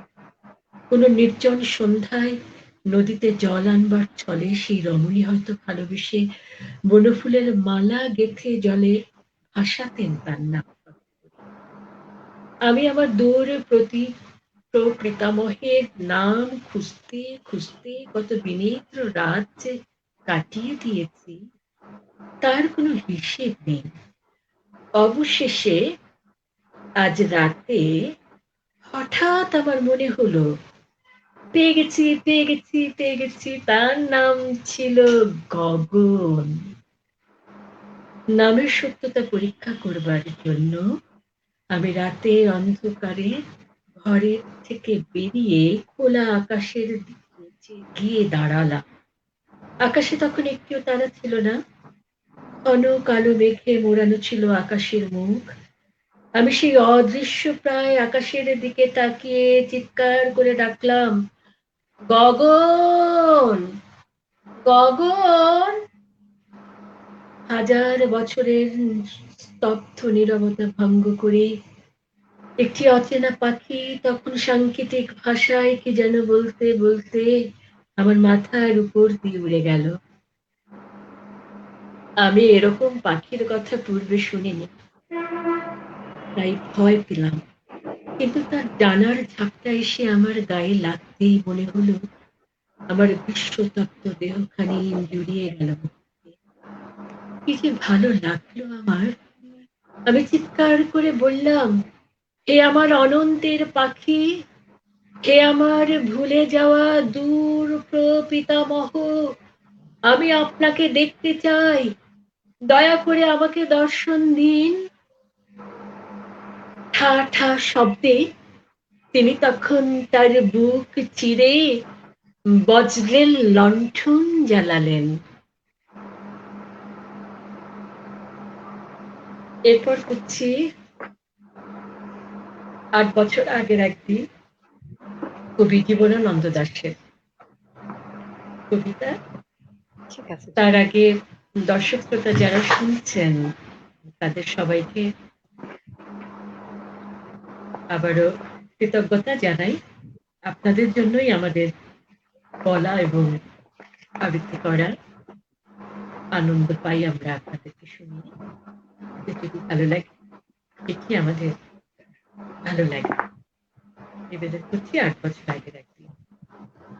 শোনা গেল লাশ কাটা ঘরে নিয়ে গেছে তারে, কাল রাতে ফাল্গুনের রাতের আধারে, যখনই গিয়েছে ডুবে পঞ্চমীর চাঁদ, মরিবার হলো তার সাধ। শুয়েছিল পাশে, শিশুটিও ছিল, প্রেম ছিল, আশা ছিল। জ্যোৎস্নায় তবু সে দেখল কোন ভূত, ঘুম কেন ভেঙে গেল তার? অথবা হয়নি ঘুম বহুকাল, লাশ কাটা ঘরে শুয়ে এই ঘুম চেয়েছিল বুঝি, রক্ত ফেনা মাখা মুখে মড়কের ইঁদুরের মতো ঘাড় গুজিয়ে আধার খুঁজির বুকে ঘুমায় এবার, কোনদিন জাগিবে না। কোনদিন জাগিবে না আর জাগিবার গাঢ় বেদনার অবিরাম অবিরাম ভার। এই কথা বলেছিল তারে। চাঁদ ডুবে চলে গেলে অদ্ভুত আধারে যেন তার জানালার ধারে উটের গ্রেবার মতো কোনো এক এসে। তবুও তো প্যাঁচা জাগে, গলিত স্থবির ব্যাং আরো ২ মুহূর্তের ভিক্ষা মাগে, আরেকটি প্রভাতের ইশারায় অনুমেয় উষ্ণ অনুরাগ। টের পাই যুথচারী আধারের গাঢ় নিরুদ্দেশে, চারিদিকে মশারির ক্ষমাহীন বিরুদ্ধতা, বসা তার অন্ধকার সংগ্রামে জেগে থেকে জীবনের স্রোত ভালোবাসে। রক্ত ক্লেদ বসা থেকে রৌদ্রে ফের উড়ে যায় মাছি, সোনালি রোদের ঢেউয়ে উড়ন্ত খেলা আছে। ঘনিষ্ঠ আকাশ যেন যেন কোনো বিকীর্ণ জীবন অধিকার করে আছে ইহাদের মন। দুরন্ত শিশুর হাতে ফড়িংয়ের ঘন শিহরণ মরণের সাথে লড়িয়াছে। চাঁদ ডুবে গেলে পর প্রধান আধারে তুমি অসত্যের কাছে এক কাছা দড়ি হাতে তবু গিয়েছিলে একা। যে জীবন ফড়িংয়ের দোয়েলে মানুষের সাথে তার হয় না কো দেখা, এই জেনে অসত্যের শাখা করেনি কি প্রতিবাদ, জোনাকির ভিড় এসে সোনালি ফুলের স্নিগ্ধ ঝাঁকে করেনি কি মাখামাখি, ফুটফুটে অন্ধ পেঁচা এসে বলেনি কি বুড়ি চাঁদ গেছে বুঝি বেনু জলে ভেসে।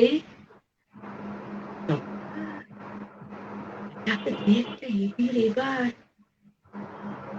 জানাইনি পেঁচা এসে এ তুমুল গাঢ় সমাচার। জীবনের এই স্বাদ সুপক্ষ জবের ঘ্রাণ হেমন্তের বিকেলে তোমার অসহ্য বোধ হলো। মর্গে কি হৃদয় জুড়ালো, মর্গের গুমটে হেতা ইঁদুরের মতো রক্ত মাখা ঠোঁটে। শোনো তবুয়ে মৃতের গল্প, কোন নারীর প্রণয় ব্যর্থ হয় নাই, বিবাহিত জীবনের স্বাদ কোথাও রাখিনি কোনো খাদ। সময়ের উদ্বর্তনে উঠে এসে বধূ মধু আর মননের মধু দিয়েছে জানিতে। হাড় হাভাতের গ্লানি বেদনার শীতে এ জীবন কোনোদিন কেঁপে ওঠে নাই, তাই দাস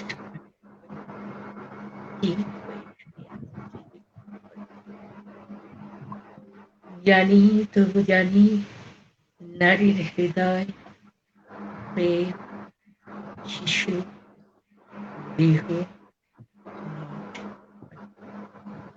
অর্থ নয়, কীর্তি নয়, সচ্ছলতা নয়, আরো এক বিপন্ন বিস্ময় আমাদের অন্তর্গত রক্তের ভেতর।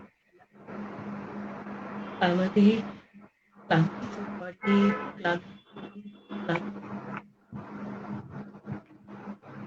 লাশ কাটা ঘরে সেই ক্লান্তি নাই। লাশ কাটা ঘরে, তাই লাশ কাটা ঘরে চিত হয়ে শুয়ে আছো টেবিলের পরে। তবু রোজ রাতে আমি চেয়ে দেখি, আহা টুটথুরে অন্ধ পেঁচা অসত্যের ডালে বসে এসে চোখ পাল্টায় কয় বুড়ি চাঁদ গেছে বুঝি বেনু জলে ভেসে। চমৎকার, যাক ২-১টা ইঁদুর এবার।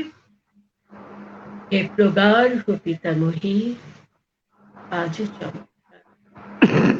আমিও তোমার মতো বুড়ো হব, বুড়ি চাঁদটারে আমি করে দেব কালি দহে বেনু জলে পার। আমরা দুজনে মিলে শূন্য করে চলে যাব, শূন্য করে চলে যাব পৃথিবীর প্রচুর ভাড়া। অসাধারণ আপা, আমাদের মানে ধন্যবাদ। আমাদেরও ইচ্ছা ছিল, দাদা তো ইচ্ছা ছিলই, আমাদেরও ইচ্ছা ছিল আমরা একটা কবিতা শুনবো। তো আমরা এবারে চলে যাচ্ছি নিমাইদার কাছে। নিমাইদা। অসাধারণ আবৃত্তি করলেন লিনাপা। লিনাপার এই কবিতা সিরিয়াস কবিতা জীবনানন্দ দাশের। যতবার আমি শুনেছি আমি বিমুগ্ধ হয়েছি, এবং আমি এখনো মনে করি, সমস্ত বাংলাদেশের আবৃত্তি শিল্পীদের শ্রদ্ধা জানিয়ে বলি, মনে হয় এই কবিতাটা লিনাপার মতো এত চমৎকার করে আর খুব কম মানুষ আবৃত্তি করতে পারেন। আমি যতবারই শুনি বিমুগ্ধ হয়ে শুনি। এটি তার একটি অসাধারণ আবৃত্তি। ভাস্বরদার কণ্ঠ এটি শুনেছি, তার রেকর্ডেড আবৃত্তিও। দুজনকেই আমার শ্রদ্ধা। আর আমি ধন্যবাদ। একটু বিষয় পরিবর্তন করছি। অনেক সিরিয়াস বিষয় আমরা আলোচনা করেছি, আমি আলোচনায় আর যাব না। সরাসরি ছোট ছোট দুটো কবিতা দিয়ে শেষ করতে চাই।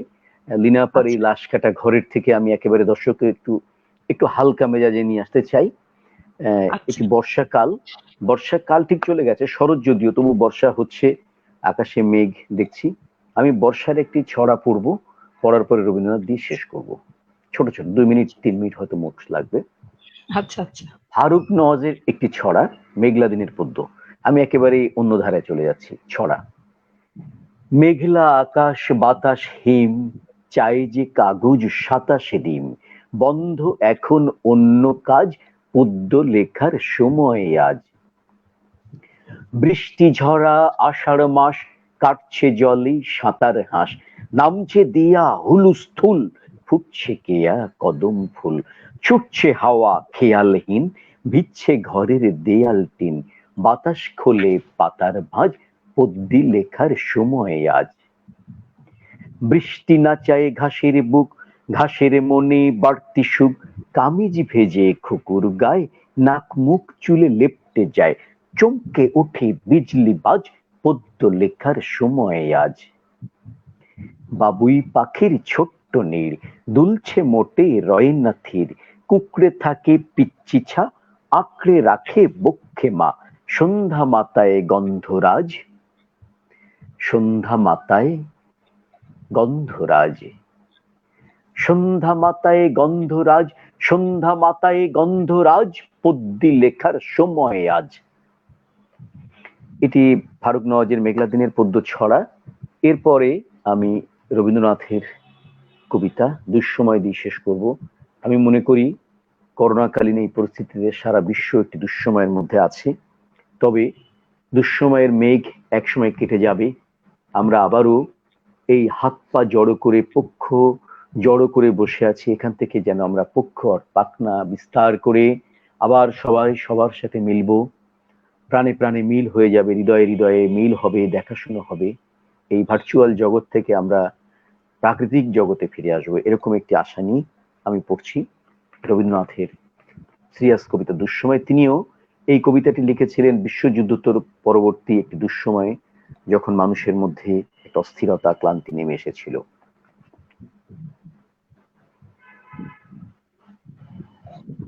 যদিও সন্ধ্যা আসিছে মন্দ মন্থরে, সব সঙ্গীত গেছে ইঙ্গিতে থামিয়া, যদিও ক্লান্তি নাহি অনন্ত অম্বরে, যদিও শ্রান্তি আসিছে অঙ্গে নামিয়া, মহাশঙ্কা জপিছে মৌন মন্তরে, দিক দিগন্ত অবগুণ্ঠনে ঢাকা, তবু বিহঙ্গ, ওরে বিহঙ্গ মোর, এখনি অন্ধ, বন্ধ করো না পাখা।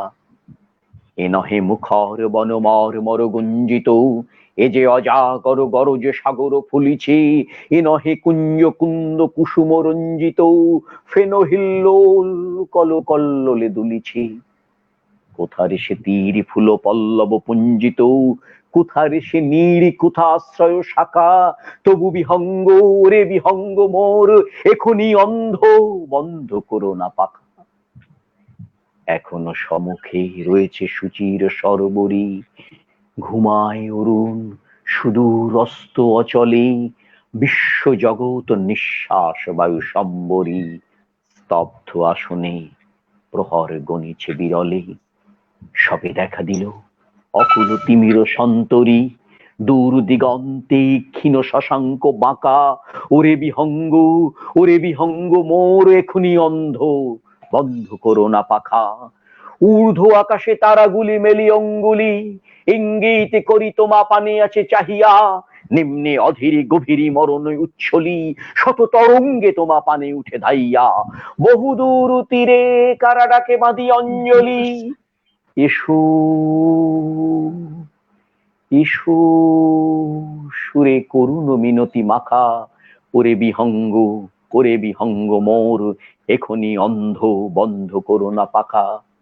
ওরে ভয় নাই, নাই স্নেহ মোহ বন্ধন, ওরে আশা নাই, আশা শুধু মিছে ছলনা, ওরে ভাষা নাই, নাই বৃথা বসে ক্রন্দন, ওরে গৃহ নাই, নাই ফুল সেজ রচনা, আছে শুধু পাখা, আছে শুধু পাখা, আছে মহানভ অঙ্গন, উষা দিশা হারা নিবিড় তিমির আঁকা, ওরে বিহঙ্গ, ওরে বিহঙ্গ মোর, এখনি অন্ধ বন্ধ করো না পাখা, এখনি অন্ধ বন্ধ করো না পাখা। আমাদেরকে পাখা বন্ধ করলে চলবে না, আমাদেরকে এগিয়ে যেতে হবে রবীন্দ্রনাথ থেকে অনুপ্রাণিত হয়ে। আমার বক্তব্য এই পর্যন্ত অসাধারণ শেষ। অসাধারণ আবৃত্তি ছিল। সাধন দাস দাদা শেষের দিকে এসে আমি দেখছি আবারও লিখেছে যে সমৃদ্ধ আলোচনা, হিরণময় আবৃত্তি, শেষ করো না বন্যা সৌরভ। আসলেই শেষ করতে ইচ্ছে করছে না, তারপরও আমরা তো সময়ের কাছে বাধা, না চাইতেই ফিরতে হয় ঘরে, এরকম একটা ব্যাপার। তো না চাইতেই শেষ করতে হয়। তো আমরা আর কালক্ষেপণ করবো না। অসাধারণ আলোচনা এবং অসাধারণ আবৃত্তি ছিল। আমরা সঞ্চালনায় যারা ছিলাম তারা তো উপভোগ করেছি, এবং শ্রোতা দর্শকরাও প্রচন্ড উপভোগ করেছে, তাদের মন্তব্য দেখলেই আমরা বুঝতে পারি। তার বলার অপেক্ষা রাখে না। তো যাই হোক, আমরা প্রথমেই চলে যাচ্ছি আমাদের শ্রদ্ধেয় লীনা আপার কাছে। তো আজকের এই আয়োজনে আপনার বিদায়ী সম্ভাষণ বা বিদায়ী শুভেচ্ছা বিনিময়ের জন্য। নিমাই অসাধারণ ভাবে একটা জায়গায় শেষ করেছে যে এখনই অন্ধ বন্ধ করো না পাখা। আমাদের গতি সিম্বল এই এখনই অন্ধ বন্ধ করো না পাখা। রবীন্দ্রনাথ ছাড়া আমাদের চলে না। রবীন্দ্রনাথ আমাদের সব প্রেরণার উৎস। রবীন্দ্রনাথ প্রিয় নয় এমন বাঙালি খুঁজে পাওয়া যায় না। রবীন্দ্রনাথকে আশ্রয় করেই আমাদের চলে। তো আমরা যেন মানুষের পাশে থাকি, সেটার জন্য যেন একটি উদার মানসিকতা আমাদের তৈরি হয়। আমরা যেন দল মত বর্ণ ধর্ম বর্ণ নির্বিশেষে সব মানুষকে প্রথমে মানুষ বলে ভাবতে শিখি, এবং আদর্শ জায়গাটি এবং মনুষ্যত্ব যে আদর্শ, সেই জায়গাটি থেকে কখনো যেন বিচ্যুত না হই। আমি শেষ করব আমার কথা একটি প্রার্থনার মধ্য দিয়ে, গীতাঞ্জলি 5 রবীন্দ্রনাথ দিয়ে। অসংখ্য ধন্যবাদ বন্যাকে, সৌরভকে এবং সংগঠনটিকে, তার দর্শক শ্রোতা কতবার কৃতজ্ঞতা জানাবো, তারপরও কৃতজ্ঞ কৃতজ্ঞ এবং কৃতজ্ঞ। সবাই সুস্থ থাকবেন। মনের স্বাস্থ্য পরিচর্যার জন্যই কিন্তু আমাদের এই আয়োজনগুলো। আমরা এই যে কথা বলি, কাজ করি, এগুলো আসলে এক ধরনের মানসিক সুস্থতার জায়গায় মিথস্ক্রিয়া তৈরি করবার, এই বিকল্প কথা বলবার উপায়। আমরা নিশ্চয়ই আবার মঞ্চে ফেরত যাবো, আবার স্বাভাবিক জীবনে আমাদের পাখা কখন। অন্তর মম বিকশিত করো, অন্তরতর হে, নির্মল করো, উজ্জ্বল করো, সুন্দর করো হে, জাগ্রত করো, উদ্যত করো, নির্ভয় করো হে, মঙ্গল করো, নিরলস নিঃসংশয় করো হে, অন্তর মম বিকশিত করো, অন্তরতর হে, যুক্ত করো হে সবার সঙ্গে, মুক্ত করো হে বন্ধ, সঞ্চার করো সকল কর্মে, শান্ত তোমার ছন্দ, চরণ পদ্মে মম চিত স্পন্দিত করো হে, নন্দিত করো, নন্দিত করো, নন্দিত করো হে, অন্তর মম বিকশিত করো, অন্তর করো হে, করো হে সবার সঙ্গে, অন্তর মম বিকশিত করো, অন্তর। অসংখ্য ধন্যবাদ লিনা আপা। আমরা বিদায়ী শুভেচ্ছার জন্য চলে যাচ্ছি আমাদের প্রিয় নিমাইদার কাছে। নিমাইদা, চমৎকার কবিতা দিয়ে রবীন্দ্রনাথের প্রার্থনার কবিতা গীতাঞ্জলি থেকে আবৃত্তি করেছেন লিনা আপা। এরপরে আর কবিতা করা উচিত হবে না আমার। আমি শুধু কয়েকটি লাইন বক্তব্য বলবো। তার আগে আমি আমার বিদায়ী দু চারটি কথার আগে আমি কয়েকজনের একটু কৃতজ্ঞতা প্রকাশ করতে চাই। আঞ্জুমান আরা আমার খুব, লিনা আপার মতো আমার শ্রদ্ধেয় একজন আপা, যার কাছে আমি 1986-88 সময় অনেক কবিতা শিখেছি। তিনি লিখেছেন খুব ভালো আমার হচ্ছে অনুষ্ঠান, batchmate। তার প্রতি তার প্রতি আমি তাই, আচ্ছা আচ্ছা, তার প্রতি আমি কৃতজ্ঞতা জানাচ্ছি।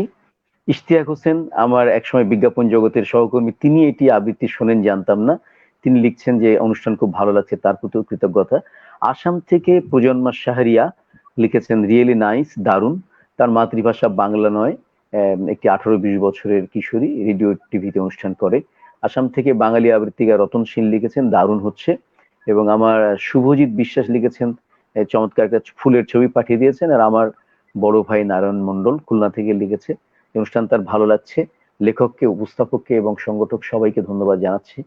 এছাড়াও যারা আমাদের লিনা আপা এবং আমাদের অনুষ্ঠান আবৃত্তি, তানজিন সৌরভ, জেসমিন বন্যার অনুষ্ঠান দেখে শুভেচ্ছা জানিয়েছেন, লিখেছেন কষ্ট করে এত রাত জেগে অনুষ্ঠান দেখেছেন, যে আমাদের 9টার জায়গায় আমরা 10:30টায় শুরু করেছি, আমরা আবারও দুঃখ প্রকাশ করছি। তবে এই অনুষ্ঠানটি আমি আয়োজকদের কাছে একটি আবেদন রাখতে চাই, এটি 8:30টাতে শুরু করলে মনে হয় ভালো হতো, কারণ নামাজের পরে তাহলে অনেক রাত হয়ে যায় 9টার দিকে শুরু করলে, ধারণা। এটি আমি শুধু প্রস্তাব রাখলাম। তো আমি ধন্যবাদ জানাচ্ছি উপস্থাপিকা বা উপস্থাপিক বলে জেসমিন বন্যা এবং তানজিন সৌরভ, চমৎকার উপস্থাপন করেছেন অত্যন্ত বিনয়ী ভাষণে। খুবই আমরা সলজ্জভাবে এবং শ্রদ্ধার সাথে আমাদেরকে উপস্থাপন করেছেন। আমার সত্যি বিমুগ্ধ। লিনা আপা তার স্বভাব সুলভ ভঙ্গিতে আমাকেও বলেছেন। আমি লিনা আপার প্রতি শ্রদ্ধা জানাচ্ছি। সমস্ত দর্শক শ্রোতাকে আবারও আমার আন্তরিক প্রীতি, শুভেচ্ছা, ভালোবাসা জানাচ্ছি। সনাধিতি তাদের এই প্রচেষ্টা অব্যাহত থাকুক। তারা যদি ভবিষ্যতে একটি সেমিনারের আয়োজন করতে পারে, ঢাকা বিশ্ববিদ্যালয় আবৃত্তি পাঠ্য হওয়া উচিত কি উচিত না, আমি প্রস্তাব রাখলাম। কারণ তারা এই বিষয়টি মনে হয় বাংলাদেশের কোনো আবৃত্তি দলের মধ্যে প্রথম আনুষ্ঠানিকভাবে এই কথাগুলো উচ্চারণ করলো এরকম একটি ফোরামে। আমি জানি না, আমার জানা মতে নিশ্চয়ই আরো অনেকে বলেন, তাদের প্রতি আমার শ্রদ্ধা জানাচ্ছি। আবারও আমি আহকামুল্লাহ আবৃত্তি সমন্বয় পরিষদের সুযোগ্য সাধারণ সম্পাদক সভাপতি আসাদুজ্জামান নূর, তাদের প্রতি আবেদন রাখছি আবৃত্তিকে পাঠ্য করার জন্য তারা যেন আমাদেরকে সঙ্গে নিয়ে তারা এগিয়ে যান, আমরা সাথে আছি। সবাই খুব ভালো থাকবেন, সুস্থ থাকবেন। করোনাকালীন এই পরিস্থিতি আমরা কাটিয়ে উঠবো স্রষ্টার আশীর্বাদে কৃপায়। সবাই নিজের শরীরের প্রতি যত্ন রাখবেন, সচেতন থাকবেন। শুভরাত্রি। ধন্যবাদ নিমাইদা। বন্যাপা, হ্যাঁ, শুভরাত্রি তো নিমাইদা দিয়েই দিল। তো আসলে যেটা হচ্ছে যে আমাদের আজকের এই আয়োজনের আমরা অবশ্যই কৃতিত্ব যার, তার কথা বলতেই হয়, সে হচ্ছে আমাদের সাধন দাস। নিমাইদা বললেন যে আমাদের সনাধিতির এই আয়োজন আমরা করেছি, সে তার জন্য তার কাছে কৃতজ্ঞতা স্বীকার করছি। সাথে সাথে আপনারা সবাই যারা আমাদের এই ডাকে সাড়া দিয়েছেন, যেমন লীনা আপা এসেছে, আপনি এসেছেন, নীরু ভাই এসেও আসতে পারেনি, তারপরে আগামীকাল থাকবে, এবং আমাদের আজকের ছিল প্রথম পর্ব, আশা করি আরো কয়েকটি পর্ব থাকবে। ঢাকা বিশ্ববিদ্যালয়ের জন্মদিন উপলক্ষে আমাদের এই শতাব্দী খেয়া চলমান একটি প্রক্রিয়া আমরা শুরু করেছি, হয়তো থাকবে আরো কয়েকটি পর্ব। সেই প্রত্যেকটা পর্বতে শুধু আজকে আমরা অংশগ্রহণ করেছি বলে আমরা আজকে থাকবো তা তো নয়।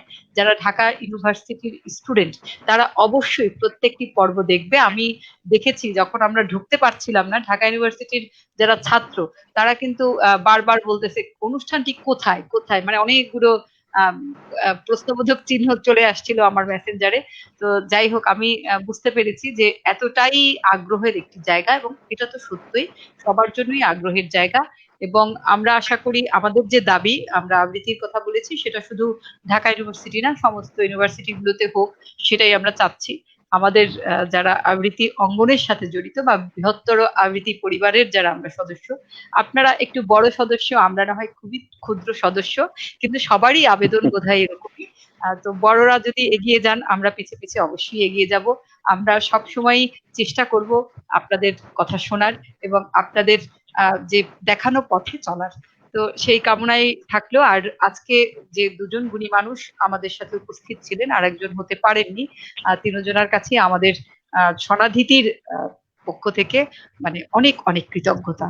এবং আমাদের আজকে সনাধিতির এই যে আয়োজন, একেবারেই আলোকিত ছিল আপনাদের আবৃত্তি এবং আলোচনায়। সমৃদ্ধ হয়েছি আমরা সহ দর্শকরা। আর দর্শকরা যারা আজকের এই অনুষ্ঠানটি দেখেছেন, আমাদের সনাধিতির প্রতিটি অনুষ্ঠান দেখেন, আপনাদের কাছে আমরা চিরকৃতজ্ঞ। কারণ আমাদের আয়োজনের সার্থকতা আপনারা, আমাদের শিল্পীরা তো অবশ্যই, সাথে সাথে আপনারাও। আপনারা না দেখলে বা আপনারা মতামত না দিলে আমরা এই অনুষ্ঠানটি সাজাতামই না, সাজাতে পারার মতো কোনো সাহস দেখাতে পারতাম না। অবশ্যই কৃতজ্ঞ এবং কৃতজ্ঞ। সবার জন্য অনেক অনেক ধন্যবাদ। সবাই সুস্থ থাকুন, সুন্দর থাকুন। করোনা চলে গেছে, প্রায় হয়তো চলে যাবে। আশা করি করোনাকে ভয় নয়, আমরা এগিয়ে যাব এভাবেই বেঁধে বেঁধে। সবাইকে শুভেচ্ছা। ধন্যবাদ। সৌরভ। ধন্যবাদ আপা, আমরা একদম শেষ পর্যায়ে চলে এসেছি। আমাদের সাথে আজকে ছিলেন আমাদের প্রিয় মানুষ, ভালোবাসার মানুষ রেজিনা ওয়ালি লিনা আপা, আর সাথে আরো ছিলেন ডক্টর নিমাই মণ্ডল এবং আমাদের নিপু সাদাত হোসেন। নিপু ভাইয়ের কথা থাকবার কথা ছিল, তার শূন্যতা আসলে আমরা বোধহয় একটু একটু অনুভব করেছি, সকলে স্বীকার করবে। তো যাই হোক, অবশেষে আমরা করতে পেরেছি দেরিতে হলেও। আর আগামী দিনে ছোট্ট একটা বিজ্ঞাপন দিয়ে রাখি, আগামী কালকেও আমাদের শতাব্দী খেয়া 9:30 থাকবে। তো আগামী দিনে থাকছেন আরো কিছু ঢাকার প্রিয় মুখ, দেশ বরেণ্য আবৃত্তি শিল্পীরা। মাইদুল ইসলাম ভাই থাকছেন হাকমুল্লাহ ভাই এবং সাধন দাস দাদা। তো সেটার অগ্রিম নেমন্তন্ন রইল। আর কথা বাড়াবো না, যে যেখানেই আছেন, যে অবস্থায় আছেন, ভালো থাকবেন, সুস্থ থাকবেন। আপনাদের সকলের সাফল্য কামনা করে আমাদের এই আজকের আয়োজন শতাব্দী খেয়া পর্ব 1 এখানে শেষ করছি। শুভরাত্রি। শুভরাত্রি।